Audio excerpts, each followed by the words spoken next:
Here is Linda Moulton Howe. Hi, Linda. I thank you, Art. My gosh, it is so good to hear your great voice on the air again. Good to hear yours on the air, too. How long has it been? When did we last do a show? Any idea?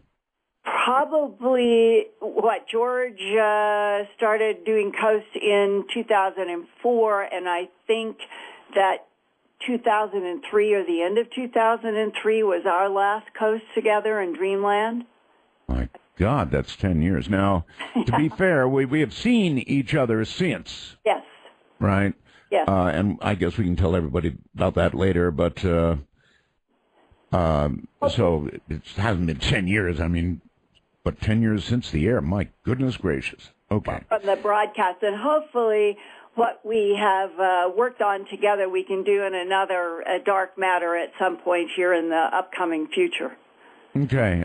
There's something I want to ask you about up front that's not on your list of stuff. Right. I'm getting increasingly frantic emails about Fukushima. Now, things like TEPCO has no idea how to stop the leaks. Right. Stuff like scientists have no idea where the cores of the nuclear reactors are right now, about leaking water, about tanks that are bursting. It just sounds like a mess, Linda, yeah. Serious mess, and I'm wondering what you know. Yeah, I keep up with it through a professor who teaches in Japan, as well as people on the East Coast who have been following the Fukushima, what they call it, a catastrophe equal to or greater than Chernobyl. And the most recent in-depth report I did goes back to, it was August 29th. And that was right, I think it was just 1 week after what is called the Tokyo Electric Power Company, and that's where you hear that word TEPCO. Right. It was one of the most depressing announcements that I think I've ever heard, that they had lost or had been leaking 80,000 gallons of highly radioactive water for an entire month, and no one knew until the end of August when they finally hone up to this. And at those times, that 80,000 tons, that's about 300 tons of this leaking water, it contains strontium-90. And strontium-90, as you know, is a bone-seeking isotope. It stays in the body. It has a half-life of 30 years, which means when you keep breaking down the radioactivity of strontium-90, and then you have cesium-137 there too, but strontium is going to take, with cesium, about 300 years to get back to background. And that means, without question, there's going to be increases in bone cancer, cancer of nearby tissues, and leukemia. And that professor who stays in touch with me, Art, he moved his wife and his children from Japan to Australia because of his own. He was taking a radiation monitor around his yard and the school where his young children played, and he was finding enough above background that was contradicting what the Japanese government was saying was safe X miles away from Fukushima.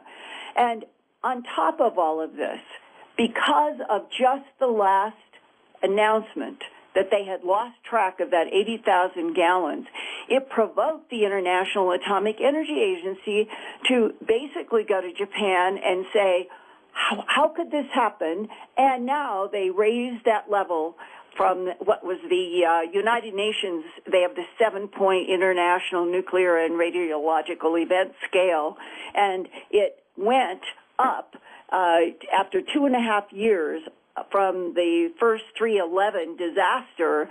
The crisis went up to a level 3 now again. It's climbing back up toward Chernobyl.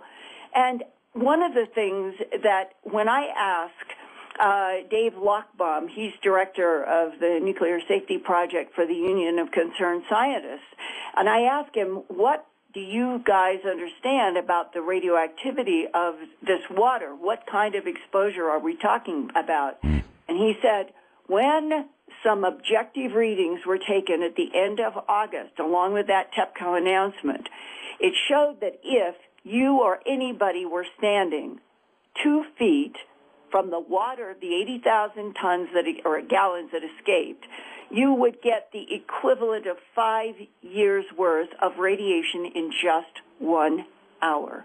Oh, my God. Yeah. Linda, when at the time this occurred, I was in the Philippines, in Asia, so we were very concerned. But as it turns out, the prevailing, ocean currents and winds bring it more toward, frankly, here than they do the Philippines, so we feel better about that. But one thing that's very worrisome, and I want to ask about, is the fish. You know, Filipinos eat lots and lots of fish, and while it's a long way away, they're all worried, and I wonder if we should be worried. In other words, the fish are in this water all the damn time, right? Right. Well, that is one of the most complicated questions in my own Earth Files reporting. I have continually asked, how safe is Japan's fish and farm food? And you get answers all over the map. The professor who is there, and he has people who have gone into the supermarkets with radiation counters. They have said, and he has said to me, I won't eat any seafood. I've changed my entire diet. And so now that's from somebody who's living there. And now let's go to somebody on the outside who is not living there but is trying to monitor in the Pacific close to Fukushima, and that's Greenpeace. Greenpeace has, just a year ago, they put out a warning that they were seeing much higher than normal radiation in some of the fish that they have caught. But what happened today? There was a newspaper article in which the Japanese government is saying, no, that they've done sampling of fish and there is nothing to be concerned about. But here's the point.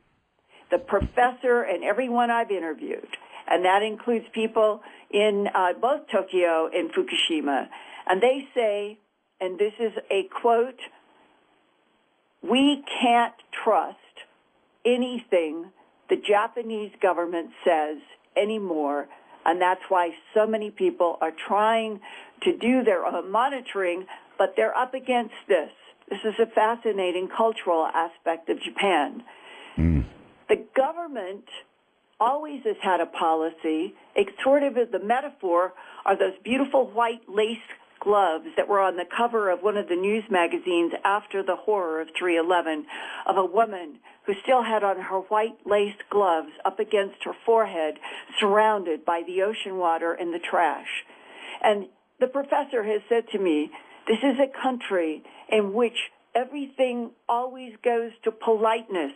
No one talks to families about cancer or sickness, and the government does not want anyone to talk about the radiation from Fukushima.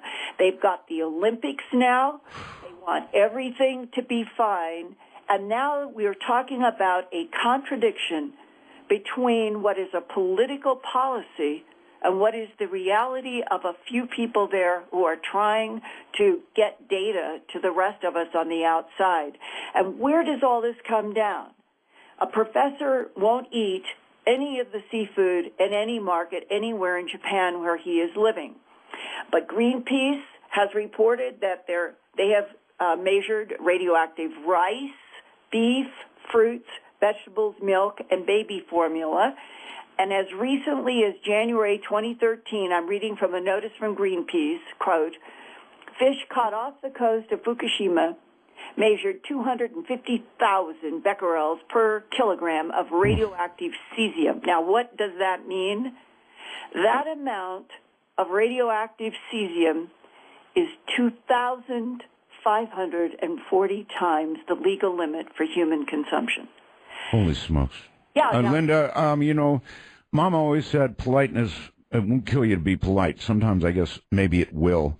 I spent a lot of time in Japan, and that cultural comment is so right on. The Japanese are wonderful people, but they're not perfect, and they are polite to a fault, and this one is just going too far. I do understand this. It's scary. It's actually scaring me because we're in that. If you look at where fallout comes when bad things happen, it seems to come down over the northwest and then down over the desert southwest. So we're in line over here. One other question, Linda, if you don't mind, and then we'll leave this, and that is the cores, the melted cores. They really don't know where they are, and I've heard that when you get a radioactive core like that that's melted and all together, you can begin to have reactions. I know I'm off in a kind of a dangerous area, and I'm not talking about a sudden atomic explosion. I'm talking about a burst of radiation. Is that possible? Okay, I sent that exact question to Dave Lochbaum at the Nuclear Safety Project for the Union of Concerned Scientists, and to Arnie Gunderson, who does Fairwinds, and he has a strong nuclear engineering background, and he's been extremely concerned about Fukushima. In fact, it was Arnie Gunderson who first said, well, on 3/11, this is going to be worse than Chernobyl, once he realized that I think people need to get a picture in their head that the spent fuel rods, all that radioactive water, is in units, those 6 units, 4 of which were involved in the catastrophe, are 100 feet above the ground. I think people haven't kept that in mind. The construction is the spent water and the spent fuel rods are above the ground, the nuclear cores are below the ground, and so TEPCO and the Japanese government have had this two-headed monster on their hands now since 3/11, worrying about what's going to happen if all that radioactive water that they've been trying to get into now, there's 1,000 tanks, and they keep building tanks that are full of all this radioactive water. Something serious has to happen, and that's why in just the last 3 or 4 weeks, there's been the discussion about how can they get those nuclear cores that are still so radioactive underground out, and can they do it safely? And meanwhile, what do they do about all of the spent radioactive water in the spent fuel, where the spent fuel rods are above ground?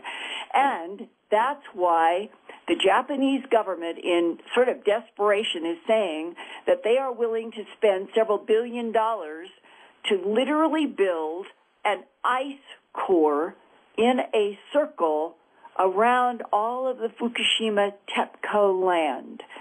And that right now is what's on the next docket. But between now and then, many people are saying they're going to have to get those nuclear cores out. Well, I think they're worried also about number 4 collapsing. I've been hearing about that. That's right. That's because of that problem of the spent fuel water and the rods 100 feet above ground. Well, all the units have this issue, but that's what's on at Unit 4. And so now, the only light at the end of the tunnel that I can give you on this most recent correspondence was that both Dave Lochbaum and Arnie said that they do not think right now that getting the nuclear cores out have reached any kind of a emergency situation. It depends on how the approach is done, but the Japanese government is now on top of TEPCO. They have officially said they are taking over all the next steps because TEPCO has not been effective, and TEPCO is a company now that no one in Japan believes, so they have a gigantic credibility problem. And right now in the United States, I think you've raised an extremely good question, Art. What will the consequences be in the next year if Japan loses control yet again of any of those steps?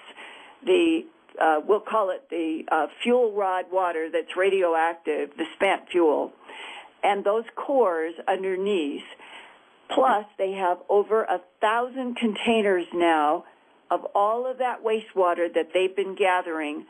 If there is another earthquake, yes, and if it lands and splits land and those containers break or those cores break or more of that spent fuel rod water comes down, we're in another serious crisis, and it will be probably worse than Chernobyl. Well, I guess this kind of is the death knell for nuclear power. I was actually warming up to nuclear power again because we need it so badly, but I think this one puts a seal on it. What do you think? I do think that's what's happening. I know that the professor in Japan says that there really is, even in that polite society where there's not supposed to be protest, that there is this growing sense that the government would like to see their nuclear power reinstated and reinvigorated, but that there appears to be a political climate pushing against that. And in the United States, the very fact that there has been one closure of one of the troublesome nuclear power plants just in the last couple of months, and that there have been protests against several others, I personally do not see how the United States, with nuclear power plants of very similar construction, with some differences in some places, but very similar parallels in some of our nuclear power plants in the United States, also on water, we could suffer something that would be similar to what happened to Fukushima. And who in the United States now would like to risk that after we have seen the horror of what has played out in Japan? So this is an ongoing story.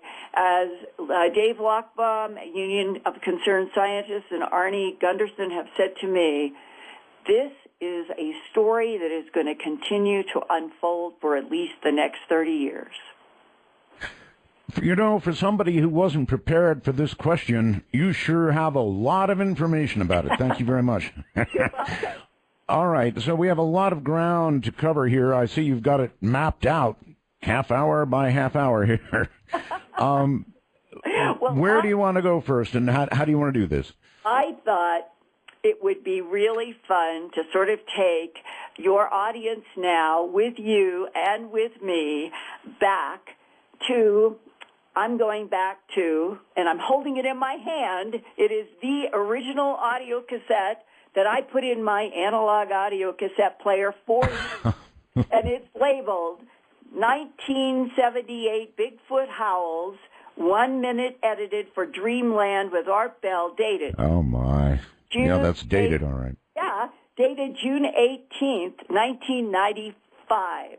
So as far as I know, that's when I first played this for you. And I thought it was so interesting in the Time magazine, those 4 pages that they did on you coming back to Dark Matter, that they put a list of iconic moments in Coast to Coast AM with Art Bell.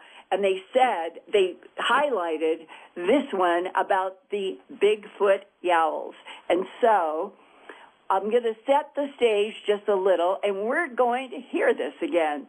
All right, good. Now, Good. Four pages in the magazine in Time. Who would have thought? All right. Stage is yours. Go ahead, Linda. Everybody go back in your minds and think 1978, old analog audio recorders, nothing digital, nothing modern. And this woman who lives in Snohomish, Washington, which is about 30 miles sort of northeast of Seattle, she lives in this very forested area of the Snohomish Forest, which is famous for all kinds of strange creatures and animal mutilations and all kinds of things through the years. And she sees and hears first a high-pitched sound she doesn't recognize, and went out on her porch. And the way she describes it, that there were a couple, at least 2, 8 foot tall, and she used the words silver-backed, primate-looking creatures with dark, long hair, and they're standing at her gravel pit, which is about 100 feet from her porch. And they begin making this very high-pitched sound, so she went into the house, got her tape recorder, analog, and she stood on her back porch with this little recorder in her hands, holding it toward the creatures as they howled.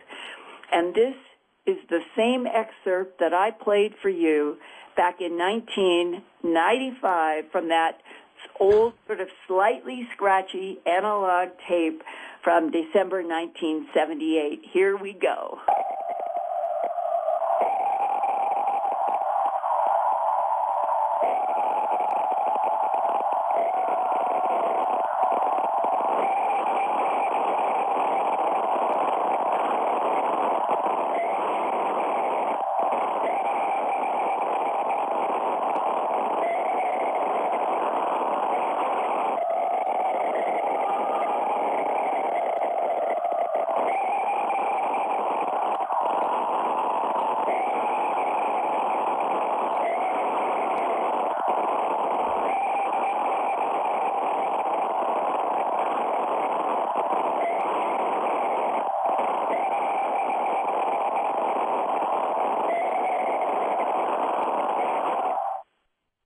Yeah, that's amazing. Those are screams. You've got to discount the static that you're hearing in there, but the screams were just horrific. And what would they come from if not Bigfoot?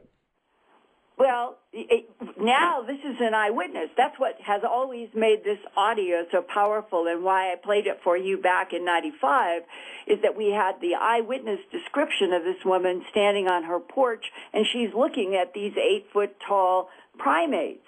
And I don't think it was more than a month or so after that I had played this for you, and we had talked about the whole Sasquatch phenomena on Coast and Dreamland, and I got this, it was like a 8.5 by 11 or 14 package in the mail, and in it were a series of color drawings from a man that I call Steve Bismarck because he asked me to keep him anonymous, and he lives in Snohomish, Washington, too.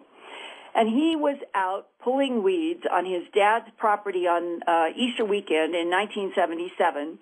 And he said that he first heard a buzzing sound around him.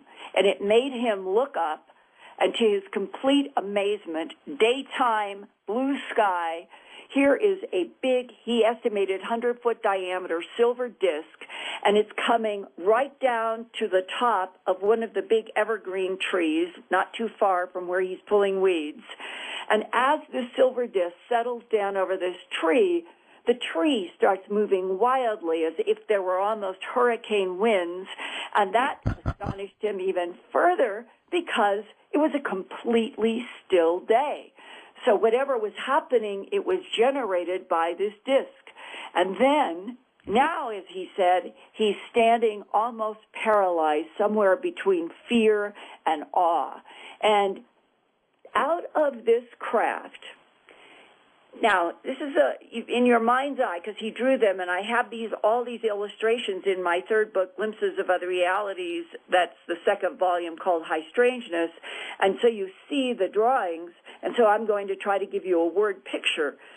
Imagine columns of air coming down from this silver disc, and that the air has enough substance or motion or something that he can see that there are columns, but they're kind of translucent. And through these, or inside of these, he sees in each column, and this is his word, they looked like Filipinos with brownish skin, slanted eyes, wearing a tight, sparkly blue leotard, and they came down in these columns to the ground. And they didn't pay any attention to him, and they went off, and this happened apparently several times, because he said there were at least 9 of these blue-suited beings that went off into the forest, and he is staring, wondering, what are they going to do if they did find him, when he hears, because he's watching after them, he hears a thud, and he turns, and there, coming down also in a beam from this craft, is, and he said, 8-foot tall, long-haired Sasquatch that proceeds to follow right after the sparkly blue-suited Filipino-looking beings. And then he told me that he went to his dad's house, and he called the Snohomish Sheriff's Office, and he got a deputy on the phone named Jerry Phillips, who I got to interview as well.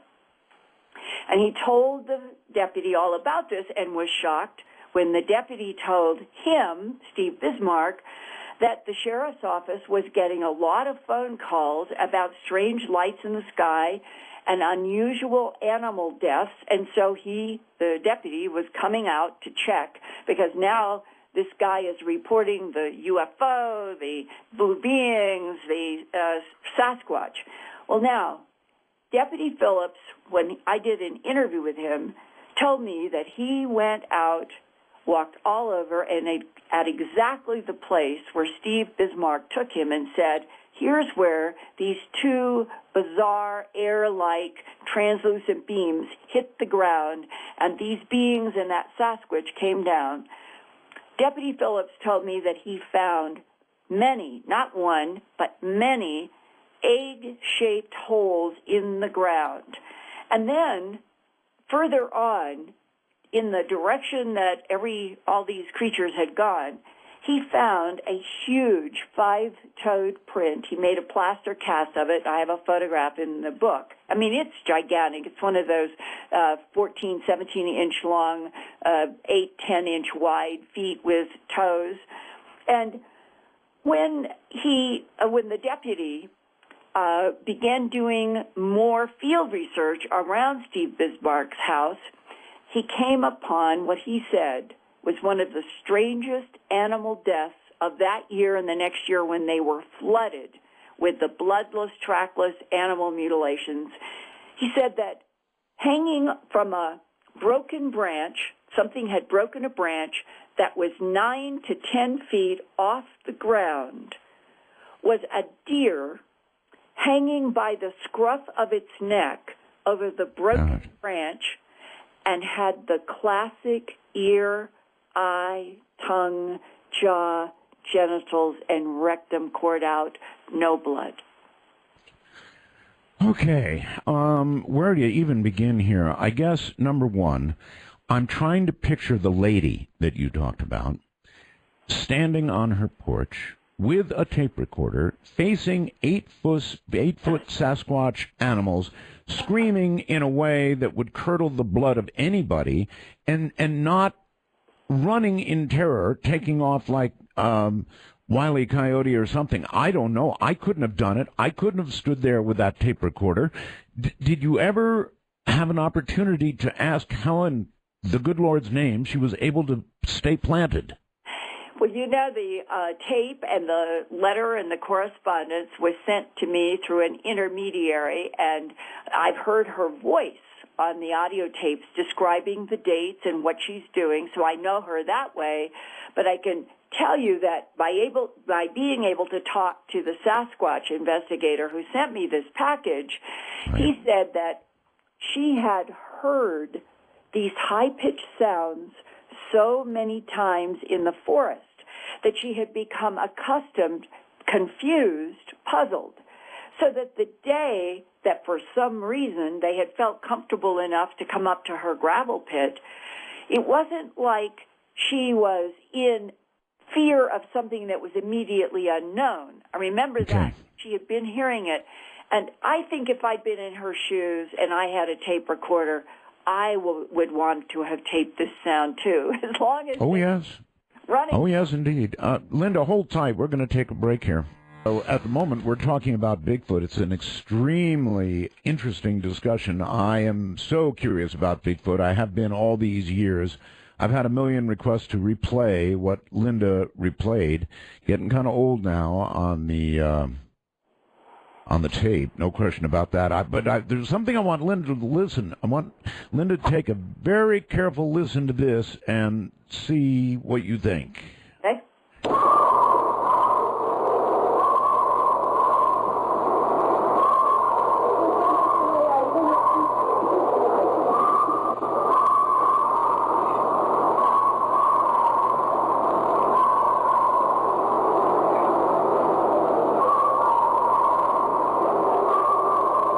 Anyway, you get the idea. Blood-curdling screams again. Does that sound like Bigfoot? Well, it sounds very similar. What is that? It's a recording that I've always kept, and I wonder if it's a better copy of what you have, or, I don't know, Linda, but this was my Bigfoot sound, or a Bigfoot sound, and it sure sounds pretty much the same to me. Well, I wanted to tell you this is reinforcing. If it is a separate audio, I've got the one from the woman. This one from yours sounds slightly different. And I'm going back now to June 25th, 2001. I got in an airplane and I took off for Hong Kong to work as a reporter with a video production group for a TV series on Discovery. They were based in Hong Kong, and that's where I went first. And then we got in more planes, and we went to Hanoi, Vietnam, and then to Vientiane, Laos. And then we went into an old Soviet truck to take that Route 9 up to where the DMZ was in the Vietnam War, where there were a bunch of people who had been reporting, and it had filtered into political authority in Vientiane, that they had seen something that the locals up at the DMZ between Vietnam and Laos, that they were reporting what they called wild forest men and females with human faces and large hairy bodies. And we went on this trip, and the first night we were staying, talk about rough accommodations, no toilets, no anything, but we had an empty cement building in which they had set up a whole bunch of thick mosquito netting, and each one of us was in a cot inside of this mosquito netting that was hard to get in and hard to get out. And at 2 a.m., for some reason, I was able to see a clock, and that's why I know. At 2 a.m., I came straight up, and my head went into that mosquito netting. And what I was hearing was the same Sasquatch sound that I played tonight. And in fact, Art, I had taken this same audio with me so that the Hong Kong production crew could hear that eerie looping sound, and we had played it for some of the locals that day when we arrived, and they had said in their language, yes, this was similar. Of all the things for me to wake up hearing, it was that high-pitched looping sound. And now I was confronted with this problem. If I tried to get out of the cot in the mosquito netting across, the crews were all laid out on floors, and then I'm making all that noise, I will miss hearing how long it goes on. And so, with equipment in a room about 50 feet away, I sat there in the dark in that mosquito netting and the Vietnam-Laos border listening to this sound. And that is a true story. We never saw it. We interviewed people, and when we would take the locals and they would take us to the site, they would take their arms and gesture as small people, but going and showing us the branch that they had seen, what they called the wild people, taking branches or fruit, and Art, that branch, I think it was a cameraman got out a tape measure, and from the ground up to the branch was 14 feet. So, all right, here's what I want to ask you about, Linda. Everybody asks about this, so I'm going to. Here in America, if you live in a fairly urban environment, your mindset is going to be, oh, give me a break. How could an animal of that size possibly basically hide from humans and hardly ever be seen, hardly ever, those are rare recordings we have, or certainly video is very rare and suspect at times as well. So how could an animal like that ever, or if it's not an animal, half human, whatever it is, hide from all of us? But on the other hand, Linda, if you live out where I live and on up through Oregon and Washington, this kind of country, you can drive for hours and hours and hours and see virtually nothing. So there's a lot of land where people are not. So I'm sort of answering my own question, but the big question is, how are they not seen more frequently?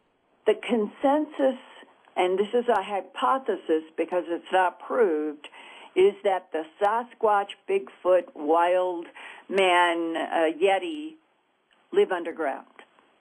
And underground? Yeah, and that we are dealing with some sort of a primate species that, and I'm going to say these words, knowing I can't exactly prove it, but to me, there's too much circumstantial evidence not to say it, that if, like the documents that I've been exposed to in my work when I was working for HBO and other things that we can talk about in more detail, that extraterrestrial biological entities manipulated DNA in already evolving primates to create Homo sapiens sapien, which is us, and those are words in an alleged government document, that the link between the Sasquatch Bigfoot and extraterrestrial deliberate creation of them to do work on this planet is strong. I have interviewed many people in the abduction syndrome who have been on a craft during an abduction, and they have seen what they say are 8 to 9 foot tall, hairy Sasquatch or primate-looking entities on those craft. And in Snohomish, Steve Bismarck saw the sparkly suited people come down, or beings, and then saw the Sasquatch. Now, if there is genetic manipulation of all kinds going on in the earth by advanced non-humans, what Michio Kaku would say in dividing the possibilities of the evolution of life in this 13.8 billion-year-old universe, that you've got the ability in a 4.6 billion-year-old solar system, which is what we're in, to have had at least another 8 billion before, and that if there are civilization trees out there, as Michio Kaku describes, theorizing, they have the ability to gather energy from suns, to manipulate and fold space-time, and to genetically create anything that they want, to use it anywhere that they want in the universe, in any planet with specific gravity, specific atmosphere, and so forth. So now with that as sort of a quantum physicist lens, if you go then to the abduction syndrome and what is reported, if these Sasquatch creatures or Yeti or Laos, wherever they are actually here doing work for something that we still don't even acknowledge as existing, and they were made to be underground, because that way they would be preserved from interaction with Earth's surface life as it's been described to me, and that they have some ability that might not always necessarily be organic as we think of mammals or creatures. And why I bring this up, one of the most interesting sheriff's reports that I remember seeing when I started working on my documentary, A Strange Harvest, about the global animal mutilations, was in the fall of 1979. And that was only 3 or 4 years after this sheriff's report had been filed with the Cascade County Sheriff's Office in Great Falls, Montana. And the report that went to the sheriff was from a rancher out hunting, had a .30-06 rifle, came around a bend, and confronted immediately in front of him was an 8 foot tall, reddish brown, long haired, looked like, I think he said, an orangutan or a primate. And without hesitating, the rancher grabbed his .30-06 rifle and shot. And the creature in front of him, this is a quote from the sheriff's report, disappeared in a flash of light. Now, that's not okay. So it's not biological, or certainly not fully biological, as are we. Or they are creatures who have the ability to escape Homo sapiens sapien surface life in ways that we do not understand, which goes to the heart of your question. And that's right. Why don't we find them, or why do we rarely see them? Yes, indeed. Do you think, Linda, that the preponderance of evidence, and you've sure looked at a lot of it, says these creatures are real? The best source, I think, is Jimmy Chilcutt. He was a forensics expert working for the Conroe Police Department down in Conroe, Texas. And it was back in around 2006, I think. I did an interview with him about work that he had been doing and cooperating with the anthropologist Jeff Meldrum at Oregon State University at the time, They wanted to see how many plaster casts they could find that already existed, plus Jimmy Chilcutt, he had specialized as a police officer in collecting all kinds of human footprints. And then he went to Georgia and went to a zoo with the police department's permission, and he did plaster casts on orangutans and chimpanzees and all of this to increase his ability to say, okay, this ridge, these toes, this heel are from somebody who limps or it's not primate or whatever it was. That's what Jimmy was doing. He was specializing in that. And he said to me that in one of the castings that Jeff Meldrum, the anthropologist studying the Sasquatch Bigfoot phenomena, gave to him, that he came across what he said was, and I'm now reading from a Jimmy Chilcutt report, a 14-inch casting from Northern California in 1967. Now, a lot of scientists had seen this, and they had looked at this casting, but they all missed what I saw immediately, being now a latent fingerprint expert. These were derma ridges, and they jumped out at me because the derma ridges on this cast from an alleged Sasquatch displayed definitely not human characteristics, because they ran in a different direction. They had a different pattern flow than human feet, and they also had a slightly different pattern flow than primates, the non-humans that he had studied down in the zoo. So my first thought was, maybe these are faked ridges. But the more I studied them, the more I realized they could not have been faked. They were completely different ridges than I had ever seen and anything else. And we came to the conclusion, after I'd been a police officer for 23 years working with footprints and handprints, that this was something that we could now use the derma ridges in the plaster castings as one of the pieces of evidence that separated what we were calling the Sasquatch phenomena from humans and other primates. And Jimmy Chilcutt, in that interview, told me he had not a single doubt that there was some sort of a primate-looking creature out there that was leaving footprints in mud and sand that were huge with derma ridges that he himself said, this is it. This is what proves they are a different species. Do you share that view? Yes, I do. And the reason I do is because I have talked with so many people who have been in searches after the Sasquatch Bigfoot phenomena, and I have read 3 or 4 books by scientists who have come at this from a zoology point of view. They want to prove it, and they can't yet prove it because they need the creature in some sort of either live in a cage would be preferable. Okay. And then you jump to, I personally feel that people in the abduction syndrome are trying to tell the truth to the best of their ability. And when somebody like Steve Bismarck says he saw this Sasquatch creature following those several blue-suited extraterrestrial biological entities in the forest in Snohomish, at a time when there were all of those discs and lights and animal mutilations and marks in the ground and all of the stuff that happened, I think that's another piece in the puzzle with Jeff Meldrum and Jimmy Chilcutt and the scientists, and you stand back and say, because we don't have the body live or dead yet, does not mean it's not on this planet underground.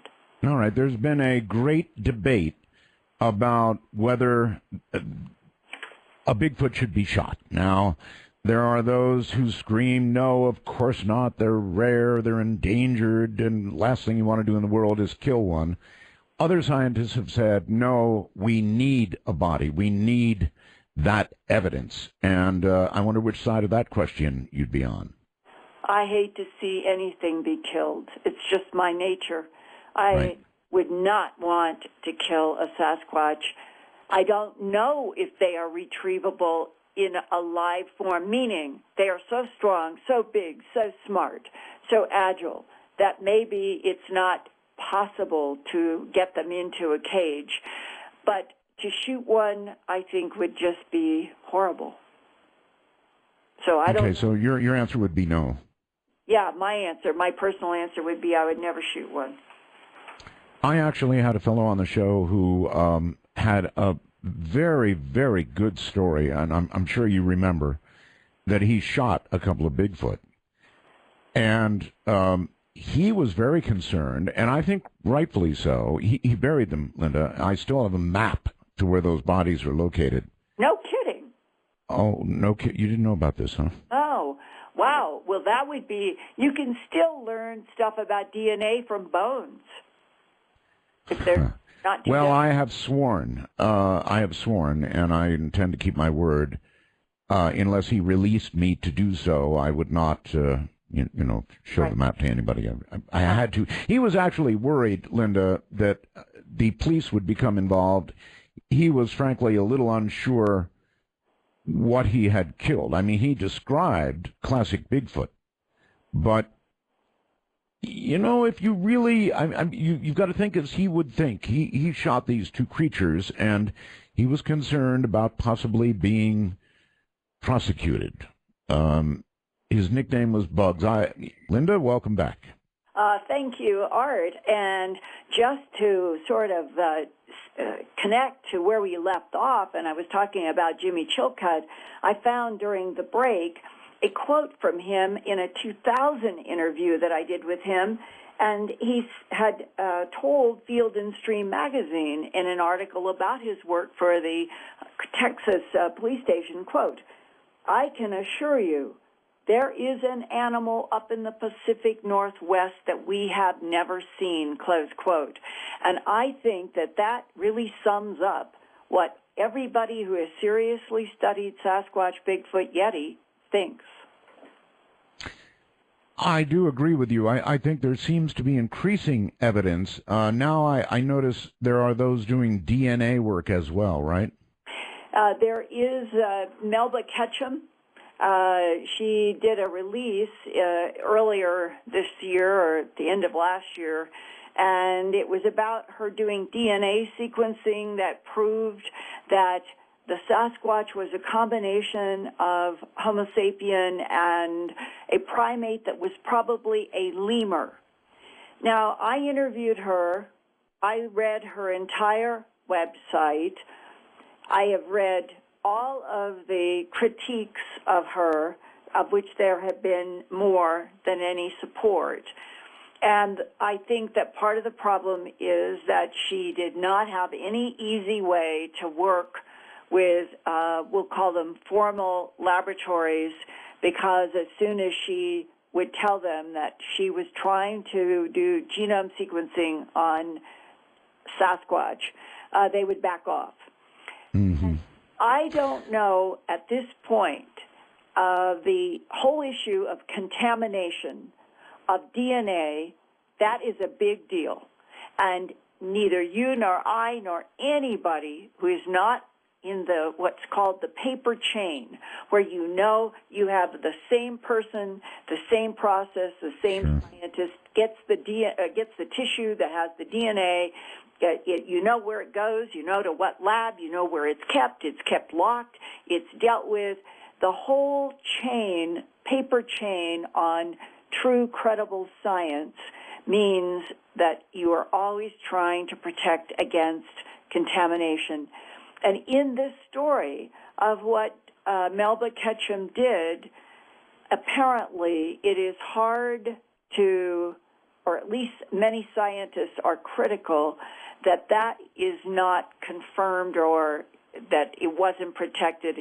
And here, how do any of us get a reality check on what was the contamination or lack of contamination? And that's the problem right now on that research. So, chain of custody issue. And contamination. All right. Let's try this. This is such an interesting question. What do you think is the reason? I mean, all these cattle mutilations and other mutilations that have been going on, they're horrible, but they must have a reason. In other words, if extraterrestrial biological entities are doing this, And it seems like they would. I mean, if our government wants cattle, Linda, they can find plenty of them. They don't need to beam them up from the middle of a field somewhere. So what would they be looking at? Why would they be doing this? Do you have a guess? Well, I'll take you back for a moment to the first shock, like a 220-volt circuit that I had with, he had just retired from the Logan County Sheriff's Office in northern Colorado in Sterling. It was Sheriff Tex Graves. And from 1973-74 period on to when I sat with him for the first time in September of 1979, I was working on the documentary that would come to be known as A Strange Harvest, and I started on it in 1979 as Director of Special Projects at the CBS station in Denver. And I did so because my beat was then and has been since I graduated from Stanford in 68. If I had given 66, it was 1968 when I graduated. My beat was science and medicine and environmental issues, both in my work at Stanford, in the films that I was making, and when I got out. And Tex Graves was the first sheriff that I was referenced to as being somebody who had been by then to about 236 mutilation sites. Think about that. One sheriff in one place, and know that in the state of Colorado during that period of time that each county in some sections was having over 200 animal mutilations. So in Colorado alone, in a 5 to 10 year period, there were thousands.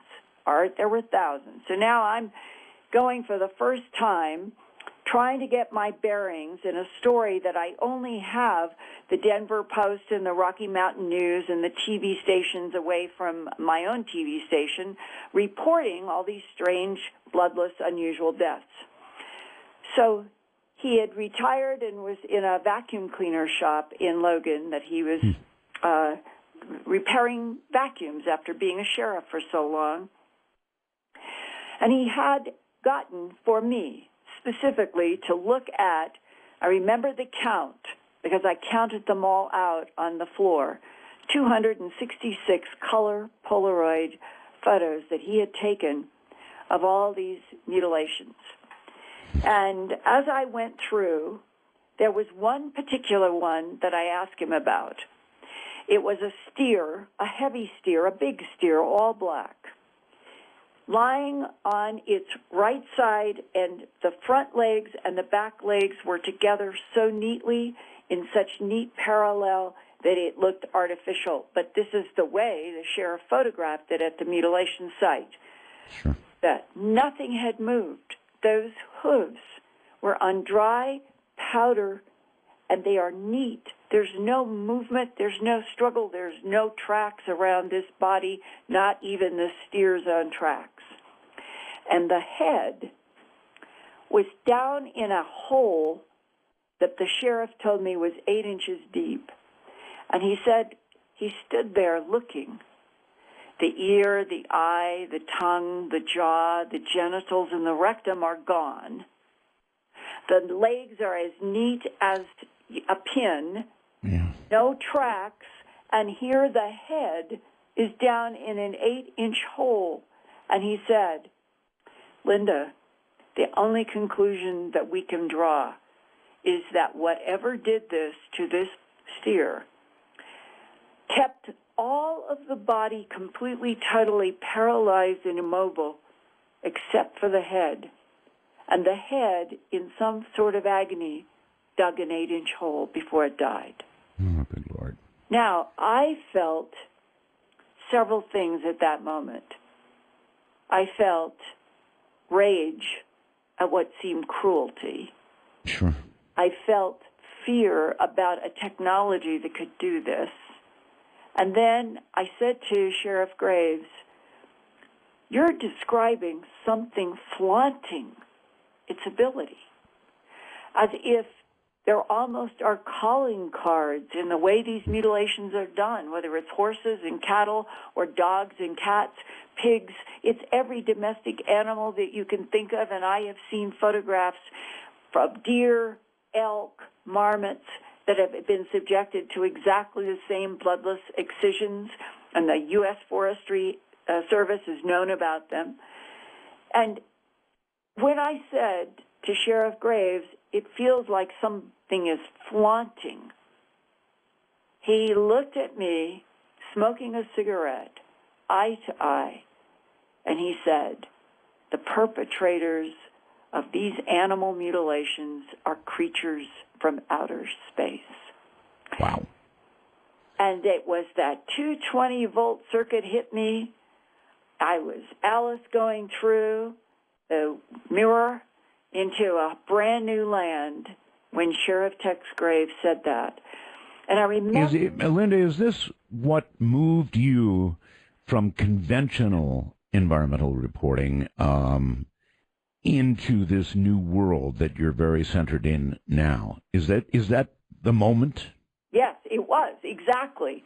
When Sheriff Tex Graves that day said, the perpetrators are creatures from outer space, and I felt the shock that I did, and I had a 90-minute special to do for the CBS station in Denver, and that I spent 9 months, literally 18 hours a day, 7 days a week, not one break, not one vacation. I worked solid for 9 months, and I traveled in 4 states, and I saw so many of these unusual animal sites with no tracks around them, the clean, bloodless, and it is the precision of the true animal mutilations that gets to you. They are surgical. And here is a piece that many, many people overlook. I've reported it a lot, and I think people don't want it to be true, and so they sort of blank this part out. It's very true. Necropsy after necropsy, a veterinarian will cut open one of these mutilated animals in which there are no surgical excisions on the chest or abdomen part of the animal. But when they get inside, there is no heart muscle. The pericardium is there. There are no cuts in the pericardium. That's the translucent sac that surrounds a heart. And to keep in mind, the heart of an adult cow or bull is somewhere in the 7 by 9 by 11 or 12 inches. These are huge muscles. To get an entire heart out of a bull, a steer, a cow, or even a heifer, and even a calf, to get it out of the body without an excision in the chest is considered impossible. And then you add on to it the cases where the veterinarian finds the translucent pericardium that surrounds the cow's heart. We have pericardiums around our heart. And it's lying in the chest, deflated, but there's no cut, there's no blood, there's no fluid, there are no blood clots. And the veterinarian that did this first with Tex Graves, he encountered this, and Tex told me the very first mutilation of a cow up around Sterling that he had gone to was somewhere around 1974, and he asked the vet to come out and do a necropsy because he's looking at this ear missing, eye missing, tongue, jaw, genitals, and rectum cord out, and said, Linda, the cow was warm to touch. It was that fresh, and no blood, and no tracks. So the vet comes. The vet opens up the cow. I've watched necropsies done in the field, and it's like watching somebody disassemble a car engine. But they do it in a life form, a cow, and they do it very neatly, piece by piece by piece, looking for all kinds of anomalies. And he said, when that veterinarian showed him there was no heart, the pericardium was there, no cut, no blood, and no excision, the veterinarian said to Sheriff Tex Graves, don't call me out on another one of these. I refuse to stand in front of the media and say, I have no idea how this was done, and this is impossible. Now, that gives you a behind the scenes of many, many variations on what has happened between veterinarians doing necropsies for real behind the scenes, while law enforcement would say to the local media, it's predator, disease, or satanic cult, knowing that was a lie. All right, you've absolutely convinced me, although I was already, that it's not humans that have done this. It's non-human entities that have done it. Again, the question, why? In other words, what are they trying to discern by doing this? Well, this begins to move into a very difficult and complex and sensitive subject about genetic harvest from this planet, probably for millennia, in order to produce genetically manipulated containers that could be standing up Homo erectus primates, Neanderthalis, Homo sapiens sapien, our current model, plus every conceivable kind of every other container that you've ever heard of, from centaurs to unicorns.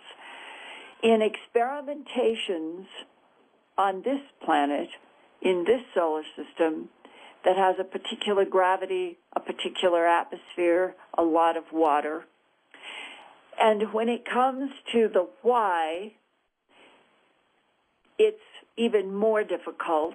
And so I'm going to flesh out a little bit about this whole issue of a technology that can take genetic harvesting from whatever the entity or creature is, and then turn it into something else that is usable to the non-humans. In my, I've done 4 books. 3 are big, 8.5 by 11, 400-some pages each, and I did that so that I could put big photographs, big documents, everything clear in these books. Right. And in my 3rd book, Glimpses of Other Realities, Volume 2, High Strangeness, there is one entire section about what some abductees have referred to as resurrection technology. And one of the most dramatic in this whole, it's a big chapter, many people that have had this interaction with this technology. And one of the most dramatic was a woman named, in the book, Linda Porter. And I drove from Los Angeles up to an area in Porterville, California, to meet with her back when I began working on this book. Between 1994 is when Glimpses Volume 1 came out, about animal mutilations, crop circles, human abductions, and a taxonomy that I did from the illustrations that people had done over 30 years.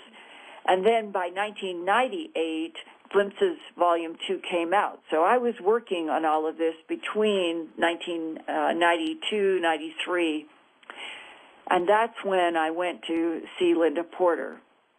And she had sent me the clearest, she was an artist to begin with, of a series of drawings about what had happened to her between her teenage years and about her 20s. And it included having a beam of light. Many people remember a beam of light. They don't exactly remember what happens, but she remembered a beam of light. And then, as a young teenager, she was inside of some kind of a craft or a round room. And what happens, in very summarized for the radio broadcast tonight, is that a praying mantis-looking creature, 8 foot tall, which does come up in lots of abductions, even if you don't hear about it much, appears, and at first she was terrified, and the tall praying mantis put into her mind a sense of deep sadness about her and all humans, and it was accompanied by a sense that this praying mantis was so ancient that it could be as old as our solar system, as incomprehensible as that is, and that these praying mantis are made, programmed to monitor the evolution of life in entire solar systems. We're getting into the world of Michio Kaku's theorizing about very advanced civilizations having this ability. Yes. And that when humans are in the presence of the praying mantis has the ability to calm the human's natural fear of the way they look. And what he did next, he took the young teenage Linda Porter to a round, small container, almost like a small room, and showed her all of this dense, yellow, sparkly light inside of it. And then, as if saying, this is one piece of what you need to understand, he walked her into a room nearby and said, watch. And now it's a gray type entity. We can get into the distinctions of gray androids that are robots and prime intelligence grays, and that there are all kinds. And now what she's seeing is what I would call more the prime intelligence in the gray category. They have vertical snake eyes. They have gray pebbly skin. Usually it looks slightly reptilian, and they are quite different from the 3-foot-tall, we'll call them androids, that have the big black eyes and the pear-shaped heads and the little bodies. There's a big difference. So now she's in the presence of what appears to be a prime intelligence gray who walks over to a bed-like apparatus upon which there is lying a male human, and the gray reaches down, and Linda even asked me, could this be possible? Are they doing this in front of me like a hologram? Because this is what occurs. Okay. The gray's long 4 fingers just seem to pass through the man's chest. And out of the man's chest, the gray being comes up holding the man's heart and shows it, no blood, totally dry, shows it to Linda Porter, and she gets telepathic thoughts like this. It is important that the entity, and she gets the symbol or gets communication that when they say entity, they are meaning soul, spirit, the animus of life. That the man's entity and this particular container of the man's body, it's important that the soul remain inside of such a container for a longer period of time than the man's body is willing to give, because the man is dying of heart disease. And the gray communicates that they are letting this version of the man die, but over in a tube. And when there's a gesture, now she sees that there are these tubes that have various people in them, and one she recognizes in the tube, that has light above and light below, is a man who looks a little bit younger than the man on the table. And the gray being communicates telepathically to her, because it is important for the soul spirit, but he uses the word entity, to stay inside of this type of container. We are going to revivify him in this cloned body, in this tube that we can preserve and control, and we are going to put him in Australia, and in his home in the United States, he will die.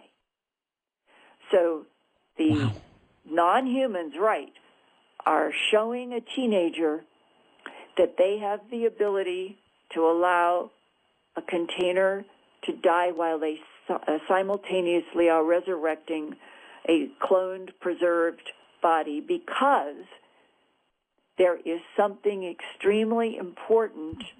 The study about the soul-spirit interaction with Homo sapiens sapiens.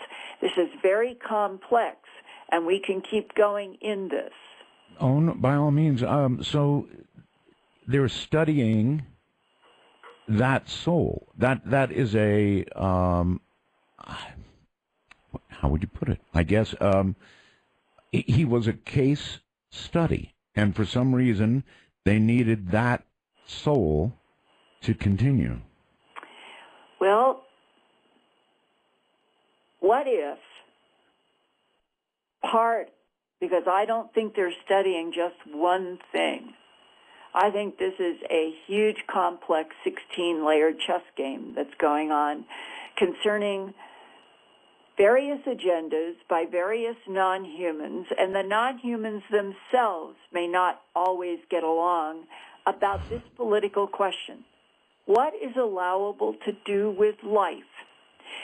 If Homo sapiens sapien is the product of genetic manipulation in already evolving primates going back to Homo erectus, as the alleged presidential briefing paper that I was shown at Kirtland Air Force Base on April 9, 1983 said, it says that in there, then we must have been made the way we are with our tendency toward violence and self-destruction and all the things that humans are for some reason. And there have been so many wars on this planet in arguments about whose God is superior to another. And all these wars have produced the death of containers. Now, if you step back a little bit wider and you go back to a discussion that I had back in the early 1980s when I was still working on animal mutilations with a man that I later learned his paycheck came from the Central Intelligence Agency, but to the outside world, he would have been a military person. And he told me that he had been exposed to the whole concept of Truman and the Majestic 12, and that he had had some assignments in the military having to do with non-humans in which our government was trying to do rudimentary communication with some type of the grays, that they had found that the very tall blondes and the tall red-haired types wouldn't communicate, and that there was this other group that, here's another thing that no one wants to be true. People will say, the idea of standing up lizards or standing up alligators, it's so repugnant, and they won't go there, even though abductees say this is another type present in all of this. I always ask people who say that's not possible, that's somebody making up a science fiction story. Our own biblical history has a Garden of Eden in which Adam and Eve are there, allegedly as first human form. Right. And what is there also? A very intelligent serpent that communicates with Eve all about things like getting out of the garden and learning about technology, science, life, and all of these things that are called the temptation of Eve and the dropping of the innocence of the first prime Homo sapien.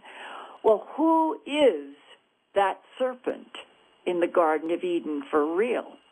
And what is the relationship between the historic reptilian undercurrent in so much religious literature and the gray beings, the prime intelligence with the snake-like eyes, and the tall, blonde, and red-haired humanoids that can have either crystal blue eyes or the blondes have been seen with very gold eyes like the Greeks. And a lot of people don't realize that the Greeks on this planet are the only ones in bloodlines that have very yellow gold eyes, some of them. I have a cousin who's Greek, and she has yellow gold eyes.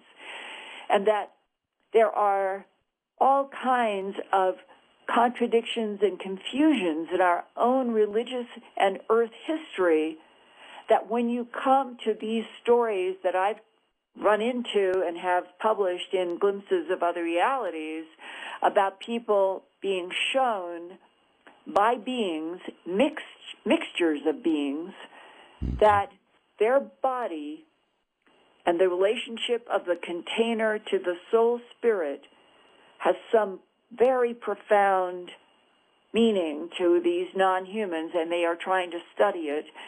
And one day, in discussing all of this with a colleague, somebody suggested that I study the Gnostics, going back to Zoroaster and Zoroastrianism. And the interesting thing is, when you go back to that over 2,000 years old literature, you run into let's just call it a big box view of the cosmos and how this universe is working, that has to do with the recycling of souls in a reincarnative process that is the machinery of the universe, in which the soul spirit, the animus, in each life goes in and out of different containers, sort of like one metaphor was, think of a sewing machine and the way the needle goes in and out of stitches. Sure. That any soul spirit could have that many stitches up and down, in and out of bodies. And we have been told historically in the current age, reincarnation has been set off to the side as possible mythology. The idea of tall reptilian humanoids have been set off into the realm of science fiction. That the idea of a serpent having something to do with the beginning of humans is set as mythology. These are all the words that put an insulation between what might have been historically extraterrestrial biological entity terraforming, and that's the word, terraforming and manipulating genetic material on the surface of this planet. And now I'm going to give you a number art that was given to me in 1999 by a man who had retired from the Defense Intelligence Agency. I wrote about this in my books because it is somehow, when people buy a book and they read it, they're giving their permission to read all of the information in the book. And when it came to radio and television, I have been shy, sensitive, aware that this is very difficult material. But this is getting toward the end of 2013, and I think a lot of people feel the same way that you and I and others do, that we seem to be coming to some sort of a critical juncture in the evolution of this planet. The feeling on the whole Earth now reminds me of when you heat up water on a stove. You can see it become sort of jittery, but there comes that moment when it goes from the water just trembling to a full roiling boil. And there is something about right now and going forward that I feel is like that, and that it is more than past time for all of us to be able to share at least some of the profound implications that have been there in front of us for a very long time. And it's partly out of frustration that the governments of the United States, England, and Australia and Canada from World War II, they know a great deal, and that there have been these policies of denial, allegedly in the interest of national security, that are still ongoing today, when they know we're not alone in this universe.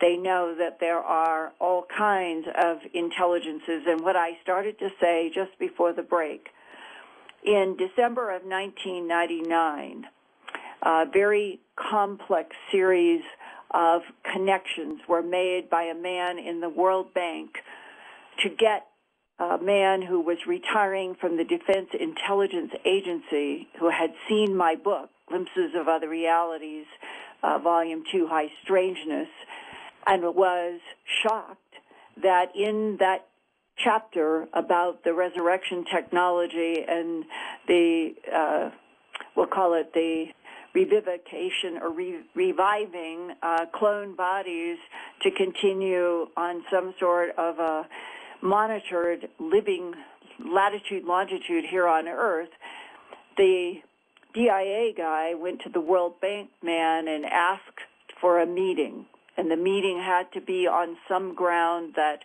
the DIA guy chose. And I was posed with, would I travel? And all of these things that I've done in my life, and thank God I'm still alive, but I decided that this was worth trying to do this meeting. And when we went to this neutral ground for the discussion, I asked him if he would please tell me at least what he had done for the Defense Intelligence Agency for 23 years before he retired, and these are his words. My job for 23 years was to monitor and analyze the geopolitical territorial conflict of 3 competing extraterrestrial biological entities on this planet. Wow. That's a quote. And then, in a very long 7 hours discussion, of which I'm just going to share this piece, he said that in the work that he had done, he had been exposed to this, we'll call it the tube resurrection technology, but he said, Linda, it is so compartmentalized, it is so classified, that when I opened up your book, and I am seeing an entire chapter with illustrations by many people of exactly what I thought was so classified that nobody knew, he said, that's why I had to meet and talk with you. And he said, and this was the number that I told you I was going to tell you because it's sort of, I was surprised by this. He said that his group, we'll call it that, operated with some sort of knowledge that he seemed to accept as a given, that at least 1 or 2 of these Michiokaku advanced intelligences that can get from where they are to here because they can bend space and time and move point to point, that they had been here terraforming and genetically harvesting this planet Earth, and this is a quote, for more than 270 million years. And when he said that, my mind immediately went back to the dinosaurs. And I said to him, you're talking about before the time of the dinosaurs. Way before. And he said, Linda, one of these groups manipulated genes on this planet to produce the dinosaurs. Now, that's not the first time I had heard that. I had actually heard that statement that we're dealing with some sort of an advanced intelligence that was responsible for setting in motion the evolution of the dinosaurs. I'd heard this back in the early 1980s, but like so many people, we go through these evolutionary stages. I had no context to hear it. I was not prepared for such statements in the early 1980s. I was probably barely prepared for the discussion with this man. But today in 2013, my own hypothesis about all of this is that we are the latest model of a genetically tweaked, evolving, standing-up primate for reasons that are not clear to anyone, and probably not our government either. Why, as this man told me, the DIA guy in 1999, he said, you might as well think of humanity as the 37th model of a Hoover vacuum cleaner. Oh, God. Linda, just a quick interjection here, question for you. On the one hand, you're talking about extraterrestrials and mankind as being a product originally of extraterrestrials, or maybe the 17th version thereof, whatever. But you're also talking about souls. Now, I wonder, I'm just curious, Linda, most scientists, most doctors, as a rule, don't believe in God. But here you are saying, on the one hand, we're model 17 of whatever. And on the other hand, we have souls, which most people would associate with, very deep religious belief. And you understand, I'm sure, the kind of tsunami that you're causing across that belief. Well, now let's go to what could be behind agendas to be on this planet or other planets. I don't think this is happening just on Earth. But let's just say, let's now go to a bigger box of what could be behind the concentration of efforts here.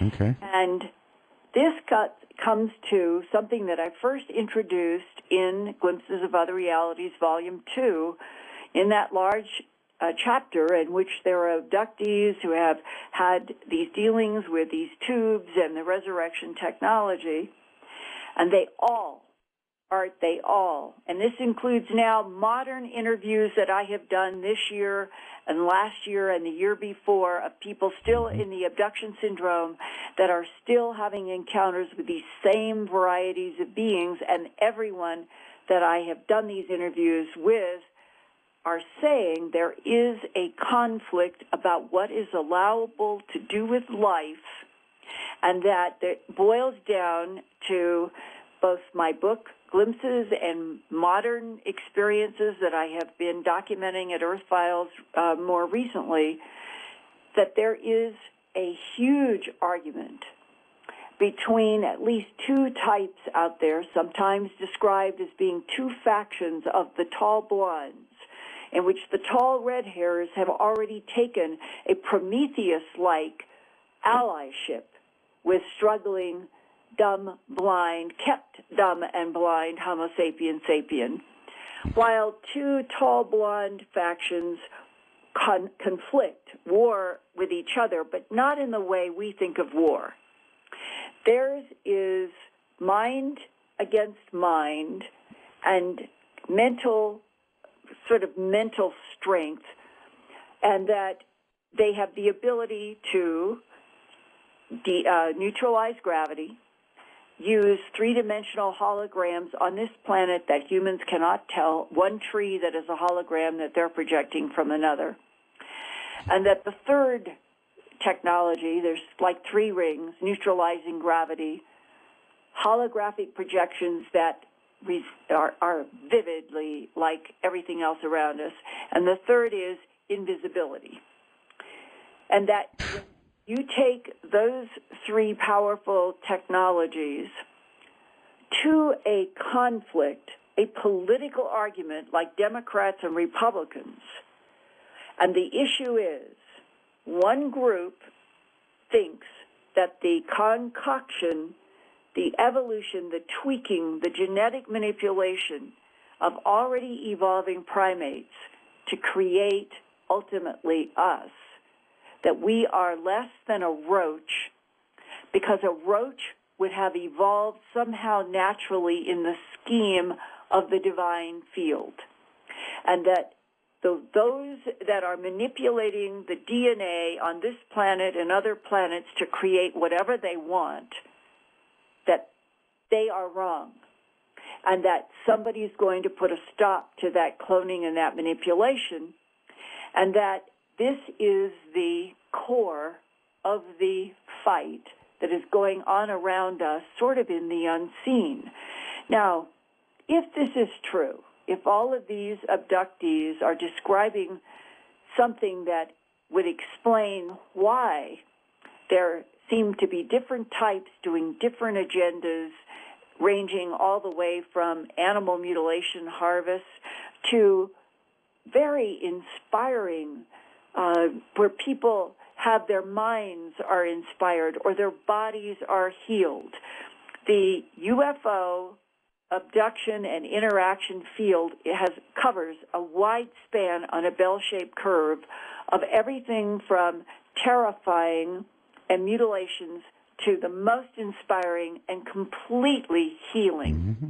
Now, if we understood the players, in football, We can tell the teams by the colors that they wear on the field, and when they're in a massive ball in the field, we can still tell sort of what's happening, who's on top and who's on the bottom. But when it comes to this gigantic phenomenon of advanced intelligences that manipulate through genetics, through timelines, and through minds, we are helpless. We do not know the players by the clothes they wear, because here's another big part of this whole huge story. I've seen this too much to not, or to say that I do not think what I'm going to say is true is not right. I think what I'm going to say to you is true.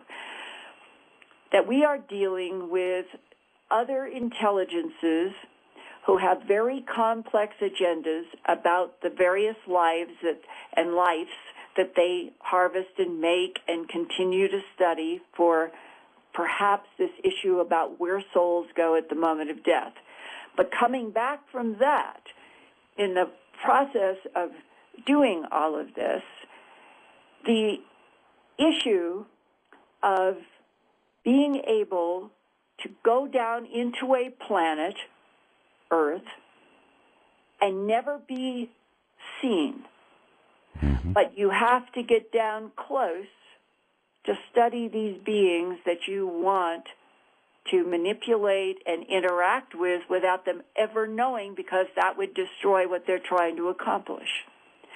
And that the resurrection technology, all those illustrations in my book, Glimpses High Strangeness, by the abductees, that ability to construct new containers that are indistinguishable from the previous container, the abductees say that the non-humans do that all the time and project their selves, into containers so that there is no way, except with technology of some sort, to tell the roly-poly humans from the humans that are camouflaged, so to speak, for the non-humans interacting with this planet. This is how complicated this gets.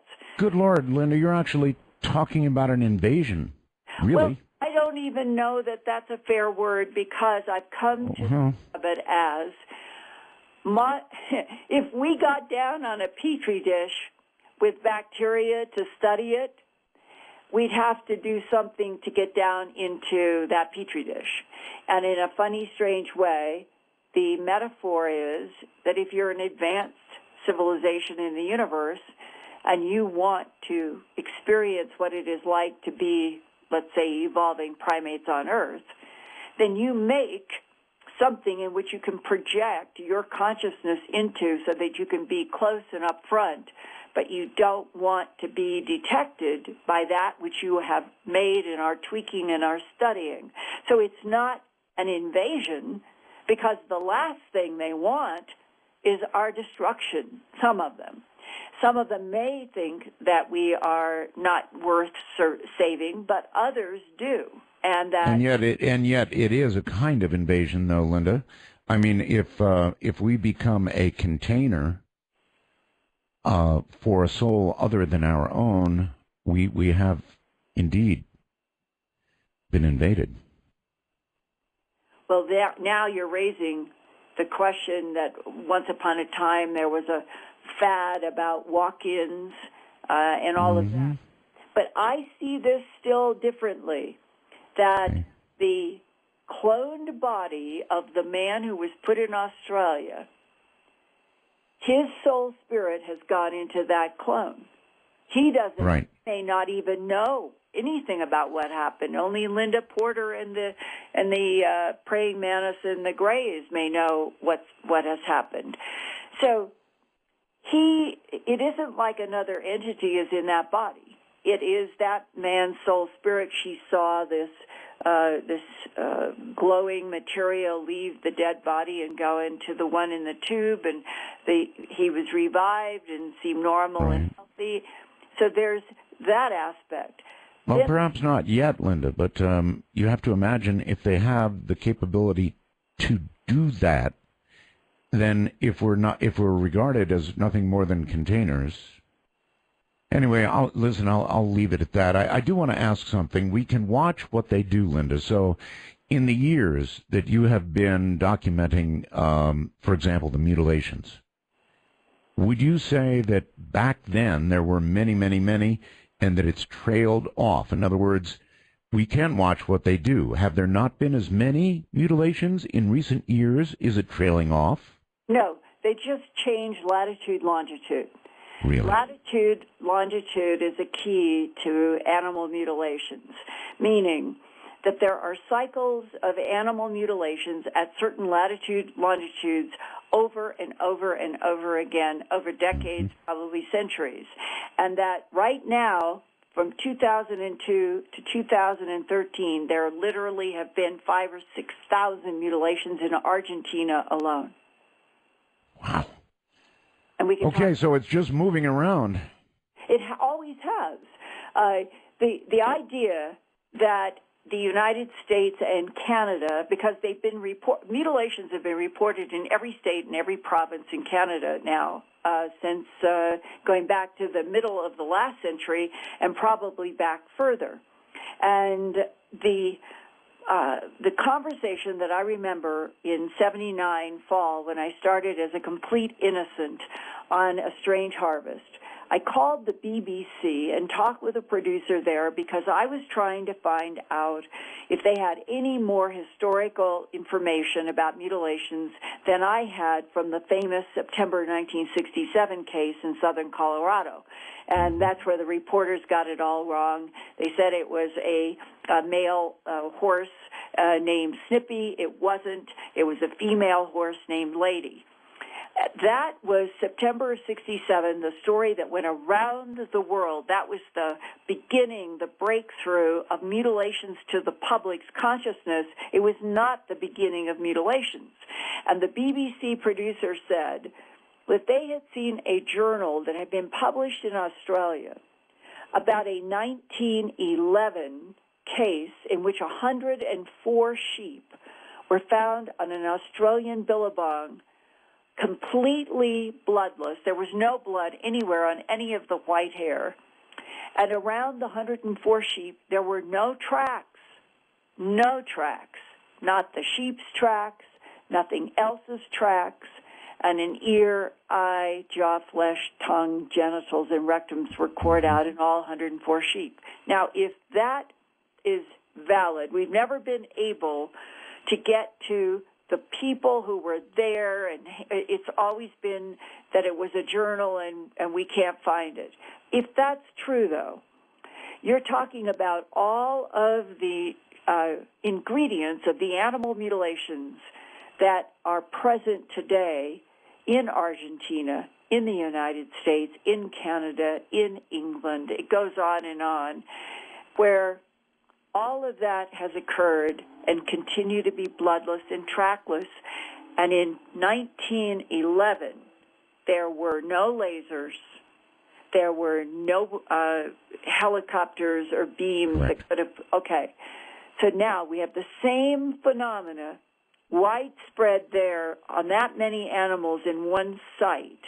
And then you have sheriffs in 1979 telling me that the perpetrators are creatures from outer space. Why?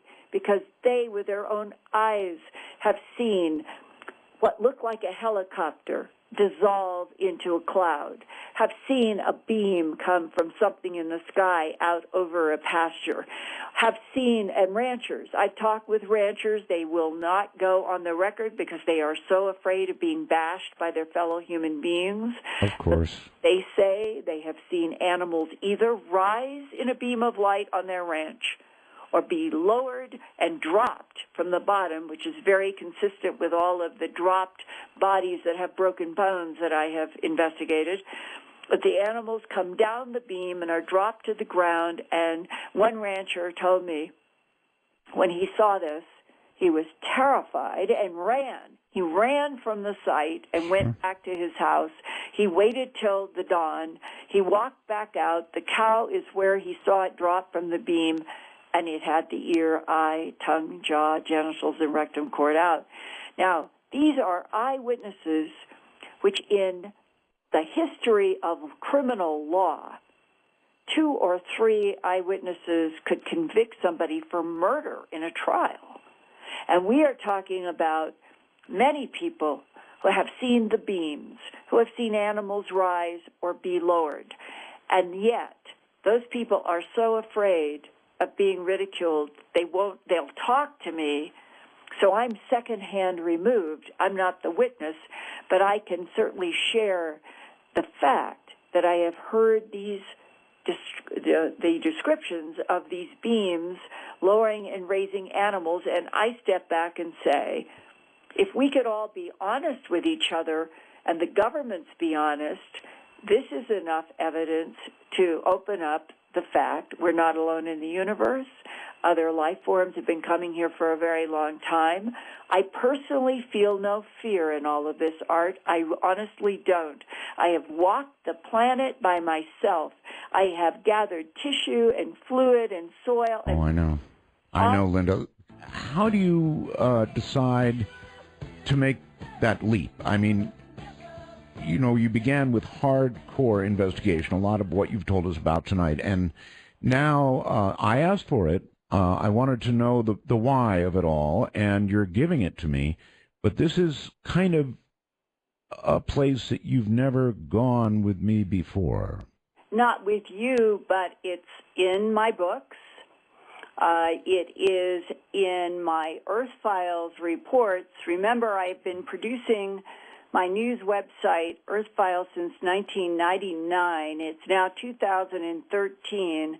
And in the Real X-Files section of Earth Files, I set it up and have let audiences know that in the Real X-Files, I would put all of the graphic photos that are really not anything but pristine generally with mutilations, but that I keep the photos separate from children and people who might be offended by the animal mutilation photos in Real X-Files. And I also place all of the content that relates to what we've been talking about the last hour in a whole series. There's probably over 100 reports that I have done at Earth Files in the Real X-Files that relates to this whole issue of containers, soul recycling, genetic manipulation, and the issues of agendas as they have come through human abductees or people who have been in the military or have been exposed. So it's all, everything I'm saying is in Earth Files, and especially for people who are subscribers to Earth Files who have been readers of a 12-part series I did with a man who called himself Joshua Reinhall. Many, many people responded to that 12-part series that I did about a year and a half ago. That's not his name, but he is a hard-nosed insurance detective in the Northwest. And he came to me after he had heard me do an interview with another abductee who was talking about the issue of conflict, a conflict going on between intelligences about what to do with humanity that has been made and concocted on a planet that has a concocted history, and that there is great conflict about whether we survive or not.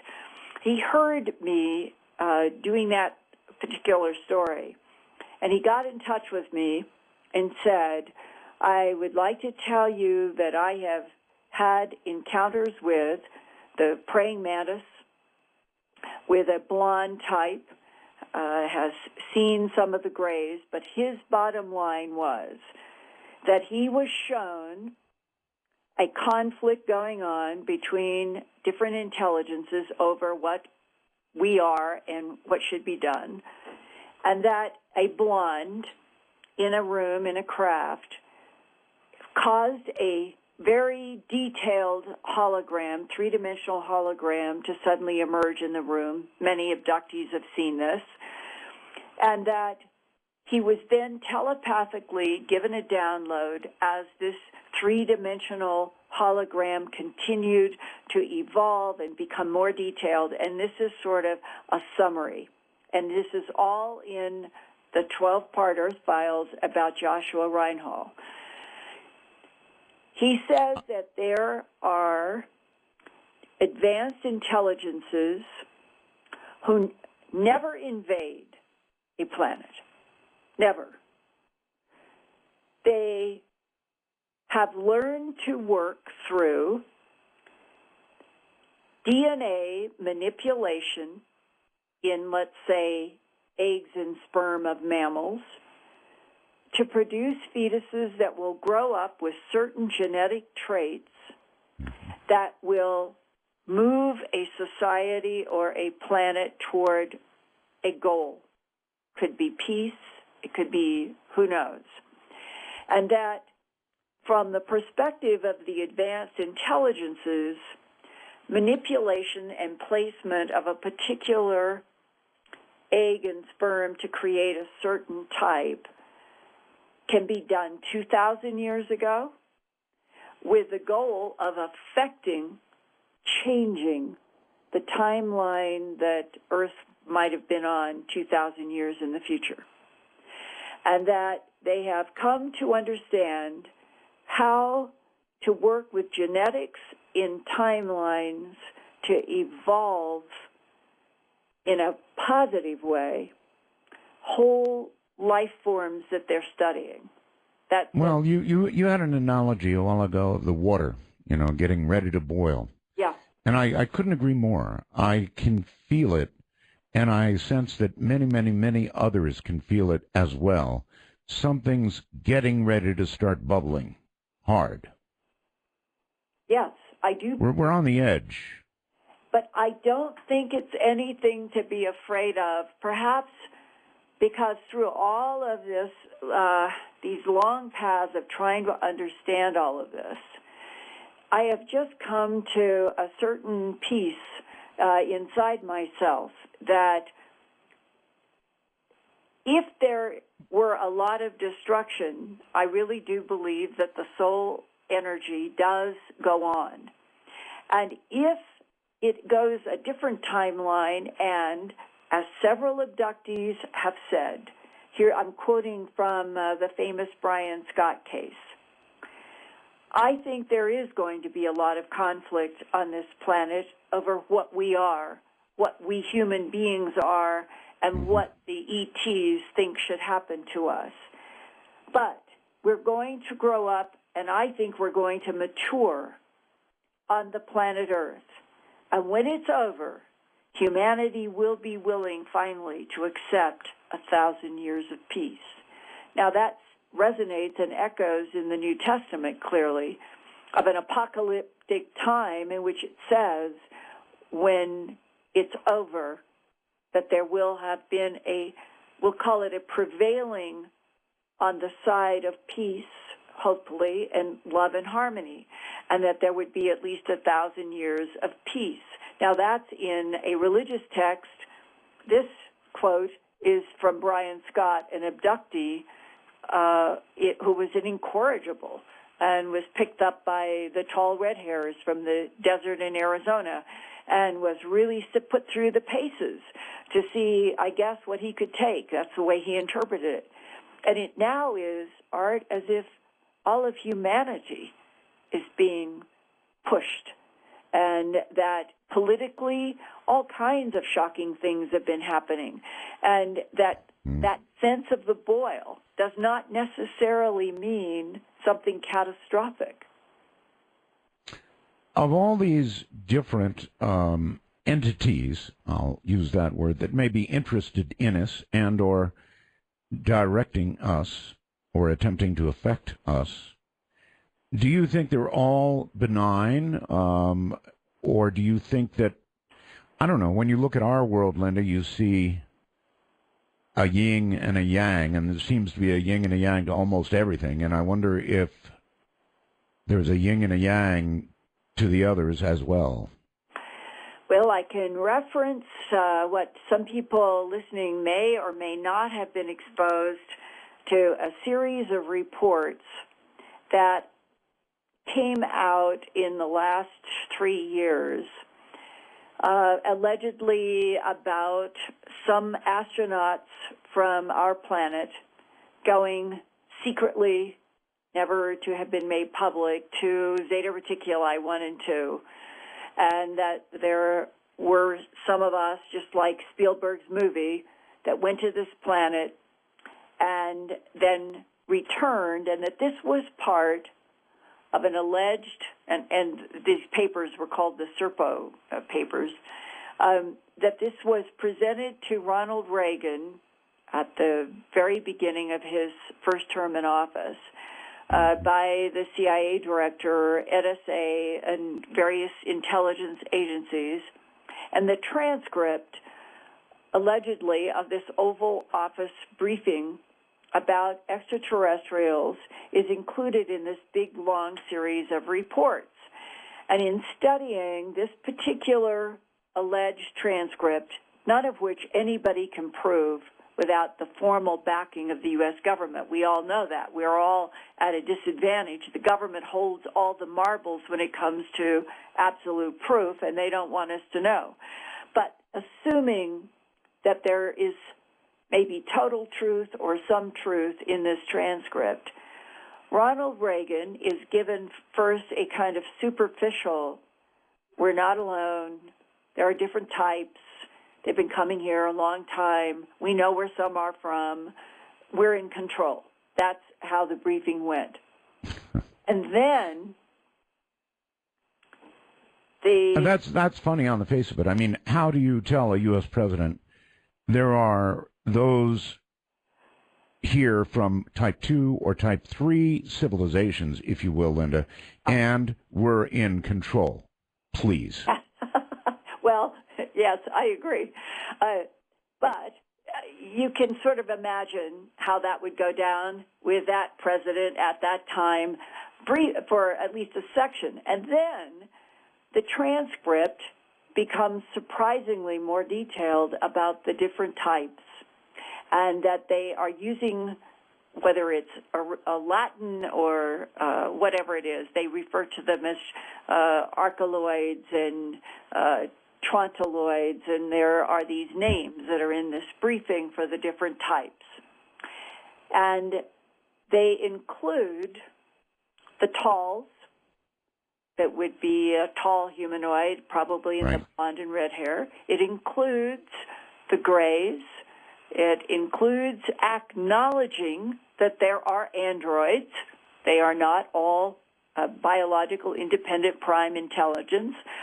It goes into a type that it does not define. It does refer to something that would be in the reptilian. And then it talks about, I believe, the trontoloids as being insect-like, and they are referred to in this alleged briefing for the President Reagan as hostile, the word is there, hostile alien visitors, referred to as HAVS. And Reagan, in the alleged transcript, asks lots of questions about this type and says, well, what's going to happen? Can it hurt us? Should we be prepared? And they say, we do have concern about this insect type. What is that concern?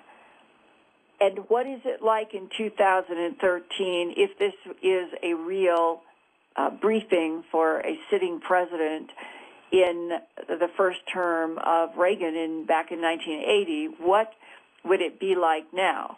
And what is interesting to me about this, when you read this whole alleged transcript, that some of the details about the different types do ring true from the abductions, but there are no, at least I'm not aware of, maybe not even one, in which people have said that they were dealing with a full-fledged insect in front of them. Now, the praying mantis, I understand, that would be in an insect category as we would know it. But I don't know of a single case in which anybody has had violence or anything done to them badly by the praying mantis. They may have been terrified. They may have some sense of being really freaked out. But there seems to be some difference. And what is interesting is that I have tried very hard to see if I could get somebody to leak to me any kind of an illustration, let alone a photograph, of what is this so-called insect tranaloid that would be in the hostile category. And I have had some people say they thought that they might get me something, but they never have. All right, well, I was about to ask, Linda, where are the Snowdens with this kind of information? Surely at some point it would have either happened by now or will happen shortly. Somebody's going to walk out with the kind of information you're talking about, and away we go. Well, I would personally welcome it. I think that the 7 billion human family in all of its shades, colors, and beliefs deserves the real truth, that we're not alone in the universe, and let the chips fall where they may. And the government side says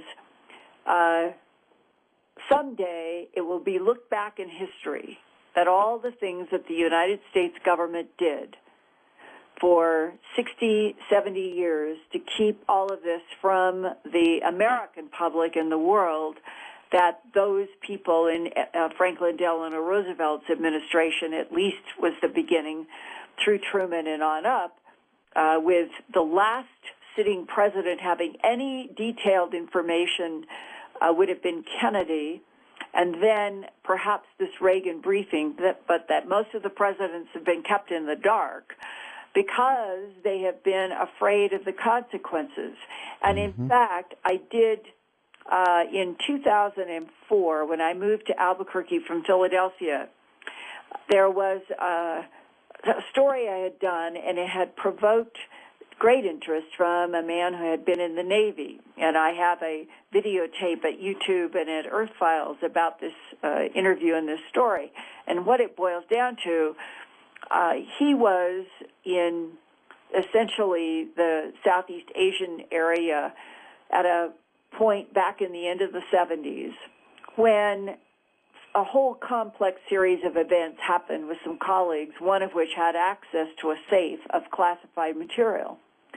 And on Thanksgiving night, I believe it was 1978 or 6, he was, with another man, taken into a safe. It was one of those classified safes. And the man who was sort of hot-rodding said, "I want to show you something," and pulled out a file. It said Roswell. It had photos of non-humans in a hangar, in a truck, on the ground, close-up photographs that were done in what was not very good light, but it was clearly not human. And then the document was about how these were retrieved from one or more sites in Roswell, and that he read this and saw these photos with his own eyes. And you're aware, aren't you, of the current rumors about Roswell photographs that are said to exist, and somebody, family, I guess, does not want to release them because of what they're going to have to go through. Hold it right there, Linda. Linda, welcome back. Just very quickly, I was saying that one day a Snowden is going to walk out, or the equivalent of a Snowden. As a matter of fact, it's kind of interesting. Since the releases by Snowden, there have been all kinds of things on the Internet, allegedly from Snowden, that relate to UFOs, ufology, all the rest of it. But it's getting very difficult to know, what's real and what's not. I just think one day somebody's going to walk out with all of this kind of information. I hope so, anyway. Well, this Navy guy I was talking about before the break, Thomas Coleman Shepard is his name. He went on the record with his real name, provided me all of his military records, photographs, everything. He is who he says. And he saw all of this photos and documents about Roswell, and a whole lot of stuff hit the fan. And later on, in the early 1990s, he was still in the Navy, and he was in Virginia. And he was known by a few high-ranking people as the guy who saw the Roswell photos and the documents. And he gets called in to go to the office of a 3-star in the Navy who was working for a 4-star in Washington, D.C. Space Command. So this is some of the higher-ranking people. And he's called in to go to an office, and this 3-star working for 4-star Space Command wants to know precisely what Thomas Coleman Shepard saw in Okinawa at White Beach Naval Base, Thanksgiving night, November 1976. And so he tells the whole story. And suddenly, the 3-star says to Thomas Coleman Shepard in this office back east, when Thomas Coleman Shepard called them aliens, this is a quote, "No, we call them EBAs, for extraterrestrial biological entities." And Thomas Coleman Shepard never heard anything like that before. And so he started asking this 3-star, well, what's the whole thing about? How long has the government known? And does the president know? And this 3-star says, I can't tell you that. And then Thomas Coleman says, well, when are you going to tell the world? And the 3-star says, probably never. And Thomas Coleman Shepard says, never? What do you mean, never? Everybody deserves to know the truth. And the 3-star said, it would shake things up too much. It will collapse religions, and it will, and there was a long list. And we, again, this strange phrase, we have control over the situation. Yeah, right. Now, what I've just shared with you really happened. This is real. And the implication that there would be policies to perpetuate a concocted world, a concocted reality, that lies would become formal policy about the fact that we are allegedly alone in the universe and that nothing has been interacting with this planet. And that all of this would be like some sort of 1984 newspeak, forever living on a planet in which the tiny 1% of the humans always knew some other kind of truth and kept a chokehold on the other 99% that were never to know. I personally feel that is a huge mistake, that would be headed towards some sort of gigantic earthquake in cultural revolution, and it would be much healthier for the whole planet to just be told the truth, let the chips fall where they may, and get on with a planet that comes into sync with this cosmos. Well, there'd be a lot of chip falling, all right. All right, one other thing I really want to touch on. I know you've investigated for a long time. Years have gone by. We have noticed the colony collapse of bees. Now, bees, they're pretty important to our existence, Linda. We've noticed a lack of bees here. What is going on? Where are we with the colony collapse problem? It was February of 2007 that I did my first interview with Dave Hackenberg in Pennsylvania. He was the beekeeper who went to the University of Pennsylvania and Penn State and started the first cry-outs as a beekeeper.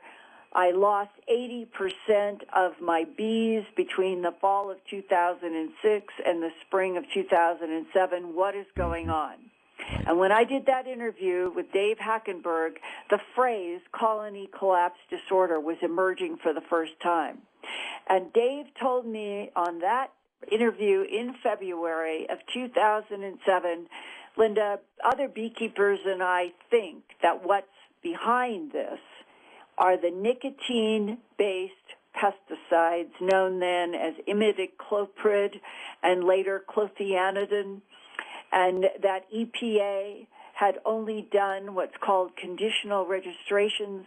All this poison was being rushed out into the markets for the profit-making of the producers, and that EPA did not have any legitimate science that would sort of hold up. Why would they okay the stuff going out when they didn't really know the impact? Well, 2013, there have been enough really good scientific studies now, not only in the United States but in Europe, and it is now known, this is a fair statement, that there is no measurable quantity of a nicotine-based pesticide that will not harm a honeybee.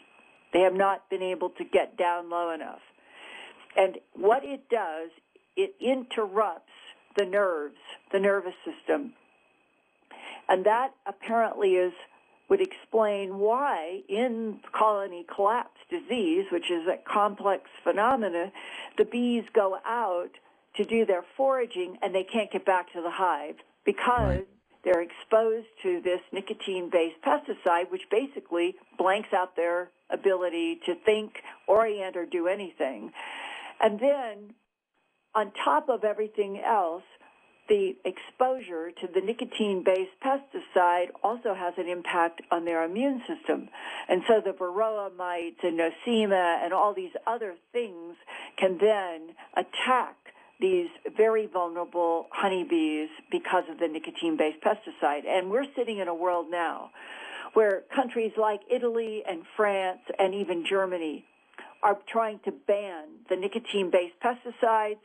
And in the United States, the beekeepers, the pesticide groups, all of the organic food groups have been trying to sue the Environmental Protection Agency for allowing an unproved poison out into the marketplace for at least the last decade. And no one seems to be able to break through the money profit system that now exists between corporations, Congress, their pockets wired with corporate money, that will not allow the penetration so far of the rational and scientific data that says we should not be using nicotine-based pesticides. They actually increase, Art, in their toxicity over time in the soil if there are repeat applications, which people have been doing. And we are living in a toxic mess now that is getting worse and worse, and probably some of the listeners have heard about the other nightmare that as the genetically modified crops and the Monsanto monopoly has been persisting, that when they would put Roundup on or whatever the herbicide inside the seeds was, that they would find, the farmers would find that gigantic weeds out of control are now affecting the fields for some synergy between pesticides and these genetically modified crops. So now they're selling stronger poisons to put on the genetically modified crops in order to, quote unquote, control the out-of-control weeds. And you know that what I'm describing is an insane process. If we lose all the bees, where are we? We will lose truly 1/3 of our food supply as it is grown in the United States today. Will other parts of the world that have banned some of these poisons be able to pick up some slack? I think it's unknown. But the bigger thing is, do we want a nation in which money that comes from poisons that kill pollinators and amphibians and other life forms, that the priority is given to the money instead of to the life forms which help feed us? That makes no sense to me. Of course not. All right, here come calls. Don't know what's ahead, Linda. Here we go. You're on the air with Linda Moulton Howe on Dark Matter. Hello. How dare you, sir? How dare you? You know who this is, Mr. Bill? Oh, my God. I do. And why would you pick this moment to call? Hold on, Linda. I've got to deal with this. Well, I picked this moment because I'm calling you out. This is J.C. Wilson III, God's 10-star, 10-star, 10-star general on the war against media pornography. And I don't know what you're pulling, Mr. Bell. You're supposed to be retired, you see. You're retired, and I prayed against you to have you removed from the airwaves, and you are hereby, what is it, a Social Security scam? What are you, double-dipping? Is that what's going on? What's going on? Anyway, JC, I get the feeling that probably you're under stress because of your family breakup situation. Oh, don't you mock me about Edna Pringle. I know you had a hand. So where's Edna? Tell me, where's Edna? I'm hot on the trail, and I followed all the way up to the Rockies, to west of the Rockies, east of the Rockies, and south of the border. On all sides of it. Believe me, Mr. Bell, you're trying to change the subject, though, Mr. Bell. What you're doing, I know what you're up to. You're under strain. You're under strain. I'm affecting a citizen's arrest against you. You have the right to remain silent. Anything you say can't hold use against you in the court of God. Do you hear me? Oh, JC, of all times that you could show up. When you've got this willful woman on who just will not stop her flap trap, if you could tell her to take a breath, well, I impart wisdom. But what I'm trying to do is affect a citizen's arrest on you. Turn yourself in immediately, Mr. Bell. I know here you go. Slap them on.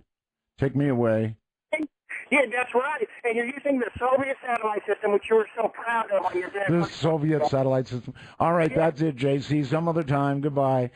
The Soviet satellite system. It just so happens, folks, that the Sirius system of satellite coverage, which is unique, brilliant, was invented. He got something right out of all this by the Soviets, actually. This great Circle 8 that these satellites go in. Whew. Of all things. All right, let's try a real call. You are on the air with Linda Moulton Howe. Hello. Hello? Yes, hello. Hi, my name is David. I'm from Michigan. Hi, David. I'm a very new listener. I think I started listening to your program maybe a day or two after you came back on the air on Sirius. Yes.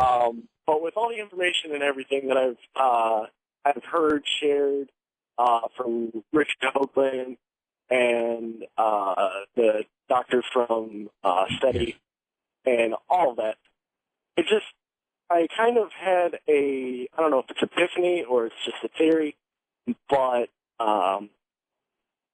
with the information that Linda shared tonight about the geopolitical alien, yes, pretty much their existence, they've been here since for years, terraforming. I'm afraid you're breaking up on us. Hello? Yeah, you're kind of breaking up on us there. Yeah, sorry, I'm I'm driving at the moment. With the prospect that the aliens have been terraforming this world and experimenting with new life forms and creating new life forms and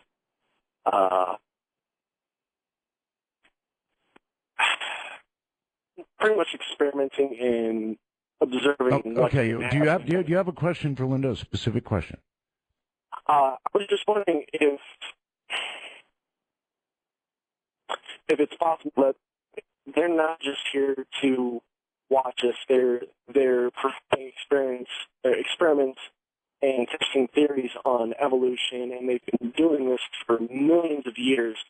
And it kind of ties in with the conversations and the things that were revealed when we were talking with Richard Hoagland about Mars and the moon and the possibility that there was a... I'm not sure it ties in with all of that, but it certainly does. I mean, you said that they've been experimenting or shepherding us for millions of years, and it does sound like that's what Linda has been saying. And it's a pretty tough pill to swallow, I would say, that, you know, these are the people that may be responsible for our creation, may be responsible for our evolution. They may be that which I guess we have called God. I really hate to put it that way, but I can't think of any other way to say it. Linda, is that accurate? Yeah, it's a fair summary, and it doesn't mean that there is not a divine field. It doesn't mean that there isn't an alpha omega in which there's no entropy, no deterioration, and time is infinite. That all is consistent with everything, because if the divine field is there, it's responsible for the creation of the matter worlds. And so whatever is going on in the matter worlds with a variety of evolutionary intelligences, they too would have a relationship with the divine field from my point of view. What we're talking about tonight are the increasing, emerging pieces of this puzzle that say the evolution of standing up primates on this planet has been manipulated by extraterrestrial biological entities, and perhaps more than one type of group that don't get along, and that our evolutionary history is not Darwinian. It is from something that has a purpose and a goal.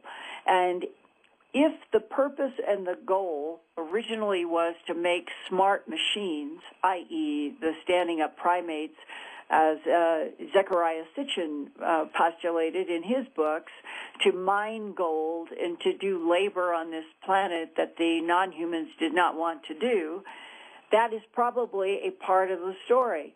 But it doesn't end there. Something occurred.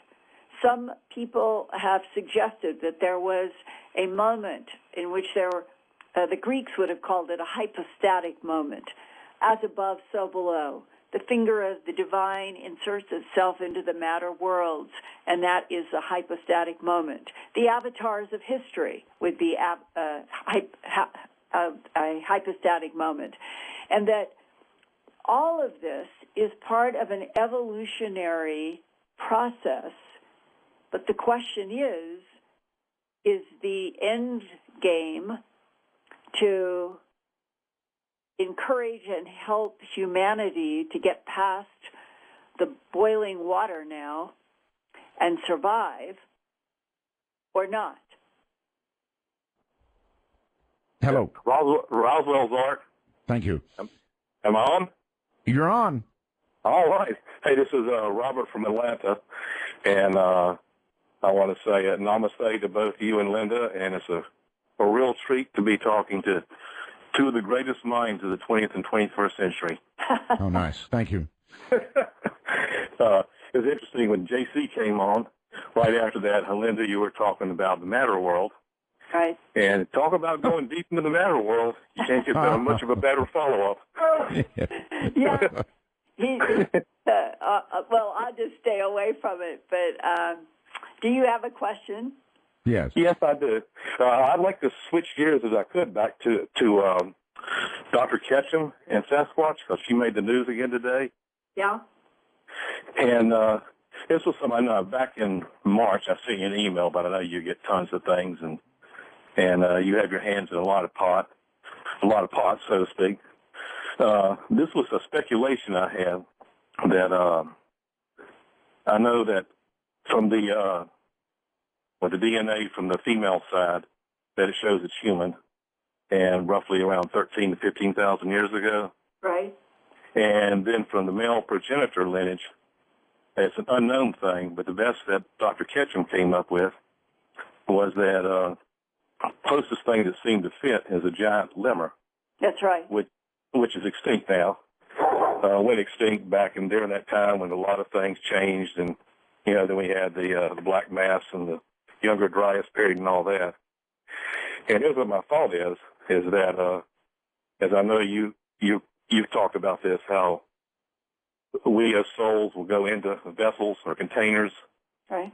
And that back at that time, there's speculation that there was we hear about Atlantis. We also hear about Lemuria. And I'm thinking that there could have been a race of humanoids in Lemuria that were one might say, a type 2 civilization or higher. They were more into the internal things and doing things with their mind, telekinesis, et cetera, et cetera. And if they had foreknowledge that there were some great cataclysms coming up, the thing to do might be to create a new species, like I think you mentioned, to, mix the genes and create a new species. And that new species I think they created could have been a Sasquatch. If you take and look at some pictures of what the gray lemur looked like, side by side with human, meld them together, you get something that looks sort of like Sasquatch. And it's almost an irony that Lemuria, very similar. And so what my question is to see if you think that is a possibility that advanced humans back then could have created Sasquatch and then moved themselves into them. In other words, move their souls into those containers. And they seem to be, so that after the calamity, the things that happened here, they would have a body that would be much more able to handle things than the normal roly-poly humans. Okay. Because you don't...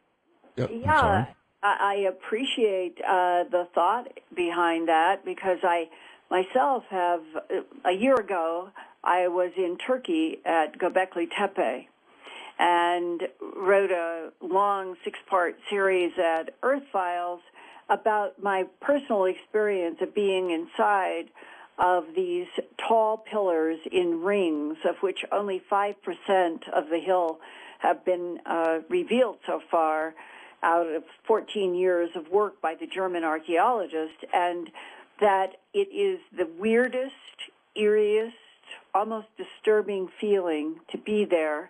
And Dr. Robert Schoch, a PhD from Yale University, did the groundbreaking work with John Anthony West on the Sphinx concerning water weathering, that when you go to archaeoclimate research, the Sphinx, according to Dr. Schoch's analysis, should be 14,000 years old. And to give a context for these numbers, we were in an ice age in the northern hemisphere, reaching its peak 18,000 years ago, and then it began to warm up. And by 12,000 years ago, it was headed toward a warming. And Göbekli Tepe, the carbon dating so far of the last 14 years is 12,000 years old. And there may even be parts of it where they will find older levels.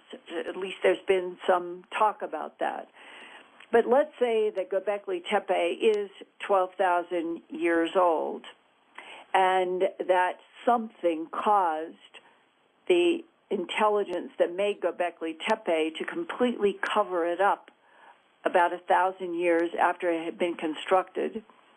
And that would be at about the time that Northern Arizona State University, working with other universities in the last 4 or 5 years, have been a series of papers about the fact that they have found nanodiamonds and iridium in layers in many parts of North America that would suggest that approximately 11,500 years ago, there was an impact from something from outer space.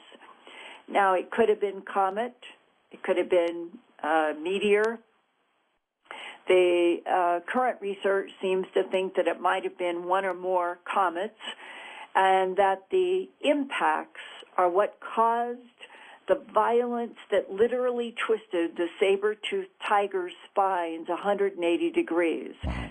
There are scientists who have studied all of the mastodons with the buttercups in their mouth, meaning there was immediate quick freeze, the saber-toothed tigers and the violence to their spines, and on and on. Something huge and violent happened in the northern hemisphere at about that 11,500 year time period. Could an intelligence that was not human but was based on this planet, terraforming, harvesting, gathering, all of whatever it's doing, and that 12,000 year and going back period have known, anticipated, had technologies that knew that there was something coming from space that it either couldn't deflect, couldn't control. It leaves. The intelligence leaves after covering up Göbekli Tepe. And humanity managed to survive whatever it was that really clobbered North America. That's just hard physical evidence. And the question that's interesting to me is we've had UFO phenomena and government leaks about extraterrestrials interacting with this planet for a very long time. If some of them left for a time, your question goes to the heart of another issue. Did they leave something behind on Earth to monitor and communicate with whatever technology they have that interfaces? And could something like a Sasquatch being be something that was made to be strong, could live underground, could do some kind of work, be beamed up into their craft, disappear in flashes of light because they have some sort of technology that allows that? It's not an unreasonable question, but a bigger question is, when are the makers of Göbekli Tepe and other terraforming on this planet going to come back on their own? That's a big one. All right, here we go again. You're on the air with Linda Moulton Howe. Good evening. Hello, Linda, Art. How are you doing? Hello. Fine, thank you. Many Roswells to you, Art. It seems that you cannot hide from the word of the new revelation. Glad to hear JC call in tonight. Yeah, he's on Sirius XM. Anyway, do you have a question? I do, sir, I do. I might need a little bit of help from you, Art, for this question. I know it might have been Michael Heiser that related the shape of the gray aliens to the human perception of what we may evolve into in the future, and I think that Bigfoot may be the opposite of that, something stored in the collective unconscious of human beings, of what we perceive to be a lower evolved life form and what we expect to see in the woods when the lights go out. Okay, well, I don't think it was Michael Heiser, but perhaps Whitley. Now, Linda, do you think that we are headed toward evolving in that direction? Or being forced into evolving in that direction might be a better way to put it. I know that some of the scenarios are that we will have some sort of a nuclear event that will separate the human population into two categories. One will go off into the universe and become the gray beings, and the others will go underground and become something else. Mm-hmm. And that this all has to do then with the issues about time being used to manipulate evolution. I'd like to just throw here onto this complicated chessboard another pawn that comes in a story I did at Earth Files probably about 5 or 7 years ago in the Real X Files. It was the son of a man who was at Wright-Patterson in 1947 in the medical department. Mm-hmm. The father, before he died, told the son this, that in July of 1947, the father at home asleep at around 2 o'clock in the morning was waked by a phone telling him, ordering him to dress immediately. A car would come for him, and he was going to Wright-Patterson because they were going to do an autopsy and that he was needed.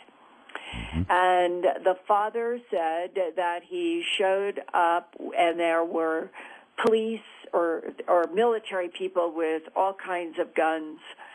And he was taken to one of the autopsy rooms, and there were 2 surgeons already there.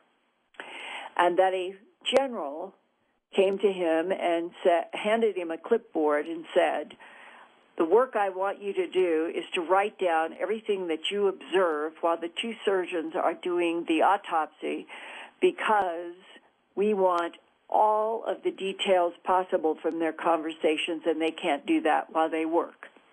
So he stood with the clipboard, with the assignment by the general to write down everything that happened. The being on the table was not human. The general said nothing about its source or its nature. The two surgeons had a discussion about whether they should start the autopsy in a Y or a T. People who are familiar with medical autopsy work will understand what that means, how you enter the body. And they made a decision, and one of the surgeons has the scalpel and comes down to make the cut, and the scalpel was hung up, not on tissue, but what he said out loud, this is fabric. Fabric? Fabric. And the father told the son, whatever we were dealing with, from his point of view and the surgeons, was not in the category of organic life as we know it, but was in the category of something like an android. Now that comes from somebody through a family of a father talking about something he experienced at Wright-Patterson in that period of time around the alleged Roswell, which was not the beginning of anything. I want to stress that. I feel that the leaked documents to Bob Wood, going back to the Interplanetary Phenomena Unit document that is tied in with the Majestic 12 group that Truman organized, and it has described this Cape Girardeau, Missouri, use it as referenced in one of these documents, Cape Girardeau, Missouri, as being where our government retrieved what they called a neutronic propulsion device in 1941, and that it went to Robert Oppenheimer for some sort of application during the development of the Manhattan Project and the building of the atomic bomb that we dropped. Now, if that's true, and other documents that have been leaked go back to Franklin Delano Roosevelt and George Marshall, Secretary of War, having a discussion about what they call celestial vehicles, interplanetary vehicles that his administration knew about, and these details about the retrieval of bodies, both dead and alive, in a craft in Cape Girardeau, Missouri. Then 1947 July is an artificial line drawn by this government as the beginning, when it wasn't the beginning of anything. Indeed not. Okay, you're on the air with Linda Moulton Howe. Good evening. Roswell. My name is Zoe. I'm in Illinois. My question is this. Can I contact Linda through her website? I have a very brief story to tell you. I've been visited by these people she was talking about. I didn't ever hear anybody talk about the red-haired people, and it's just like, oh, my God, I got to call.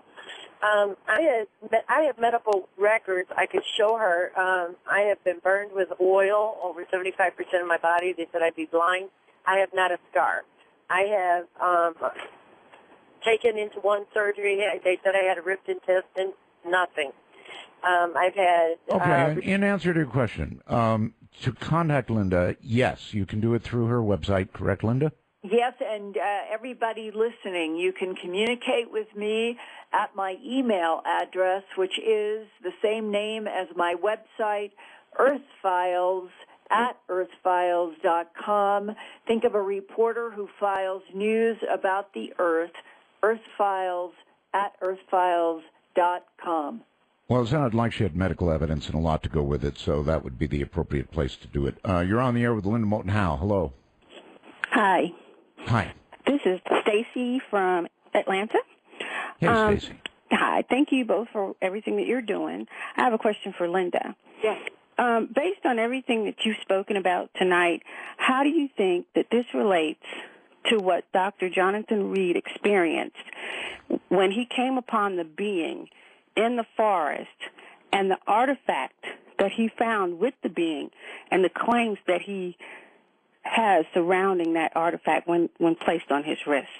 And I'll take my answer off the air. Okay, I don't even know if you are familiar with the Reed story or not, but it's I had a very, very long discussion with him at the Eureka Springs conference in Arkansas, only a year or two after you had interviewed him on Coast to Coast and all. And there were so many details that he said that seemed firsthand experience, but there were so many questions that seemed logical to me that he couldn't answer, and that I've always felt that after talking with him that it is one of the most confusing cases that I've ever had a chance to talk with the person who experienced it in depth and have come away with a sense that I have no idea what really happened. And I don't know if you ever came to that conclusion or not. It was an amazing story. I'm going to leave it at that. It was just an incredible story. He had so much detail. He tells it with such emotion that I don't know what to do with it. I don't know whether I believe it, disbelieve it, but he's a good storyteller.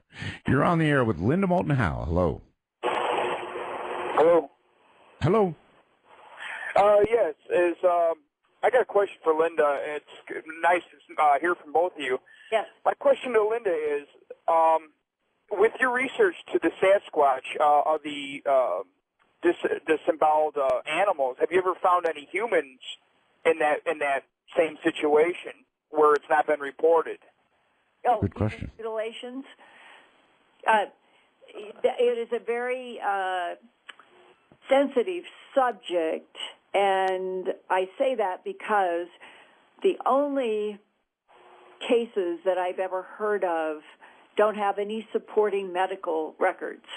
And that especially is true about the photographs that A.J. Gavard from Brazil showed in 1990 or 91 at a conference in Nevada and said they were like the animal mutilations that Linda Moulton Howe has investigated, and that was very untrue. And just to stress that I took his photographs that have been on the web and out there in the world for the last 23 years as human mutilations, without any forensic, without any autopsy, without any real solid laboratory reports to go with those photographs for people who have not seen them. It is a man who appears to have flesh, not excised, but black rings about missing flesh in various parts of his body. And I showed the photographs to a medical doctor that I knew in Philadelphia, and I didn't front load with anything. I just said, if you were making a medical assessment of the wounds on this body, what would you say? And without hesitation, he said, I saw a lot of that in Vietnam. And I said, what do you mean? He said, well, this is what Agent Orange does to human flesh or animal flesh. Oh, boy.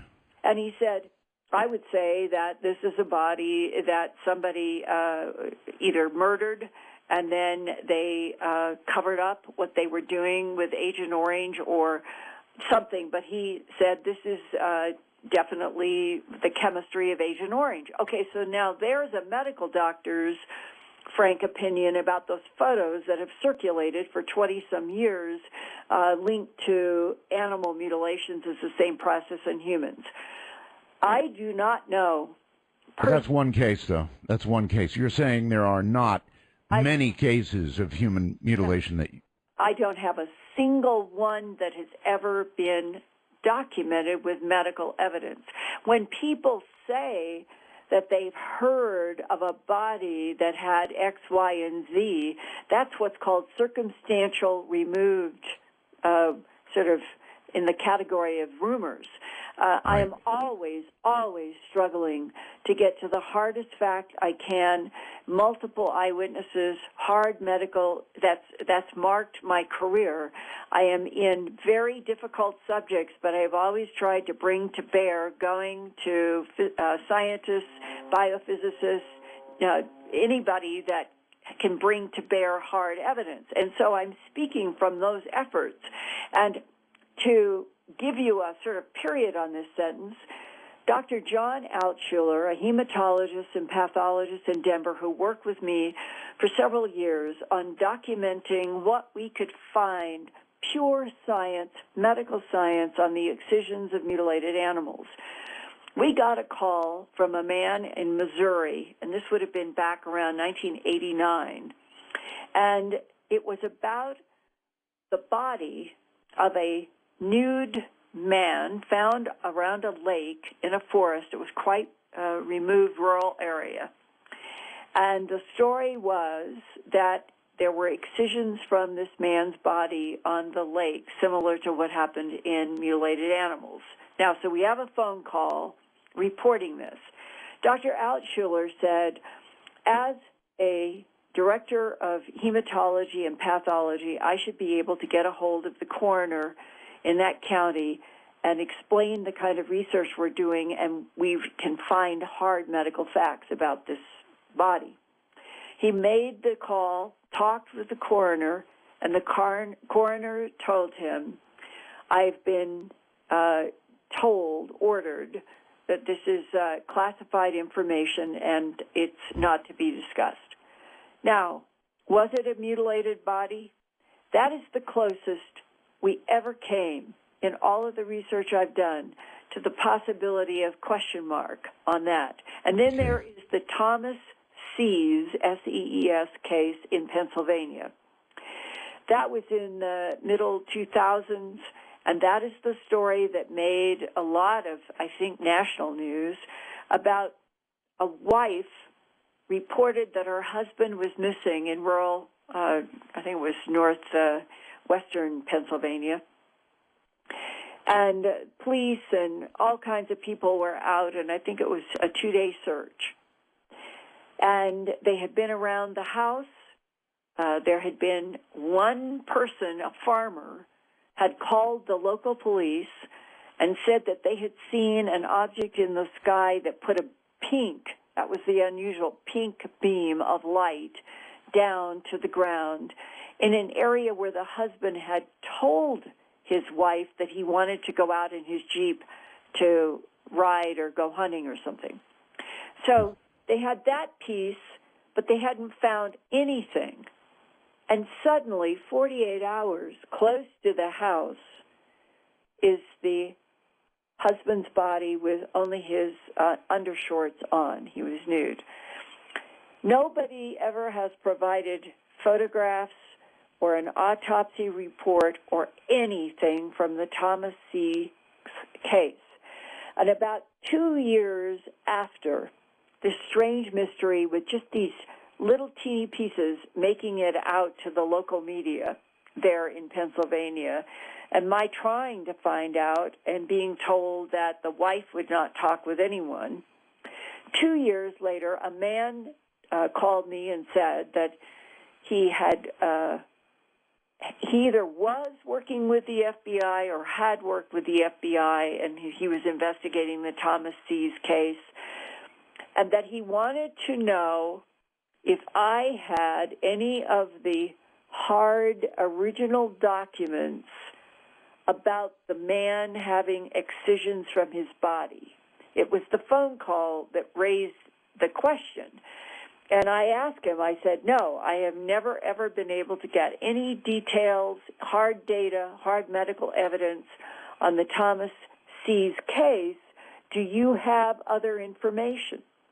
And he said that he had been investigating, had tried to talk to the wife, had never been able to, but that some people who knew her said that there had been unusual missing tissue on that man's body, and that nobody understood why did it turn up near the house after 2 days of searching by police and law enforcement when it wasn't there. How did that happen?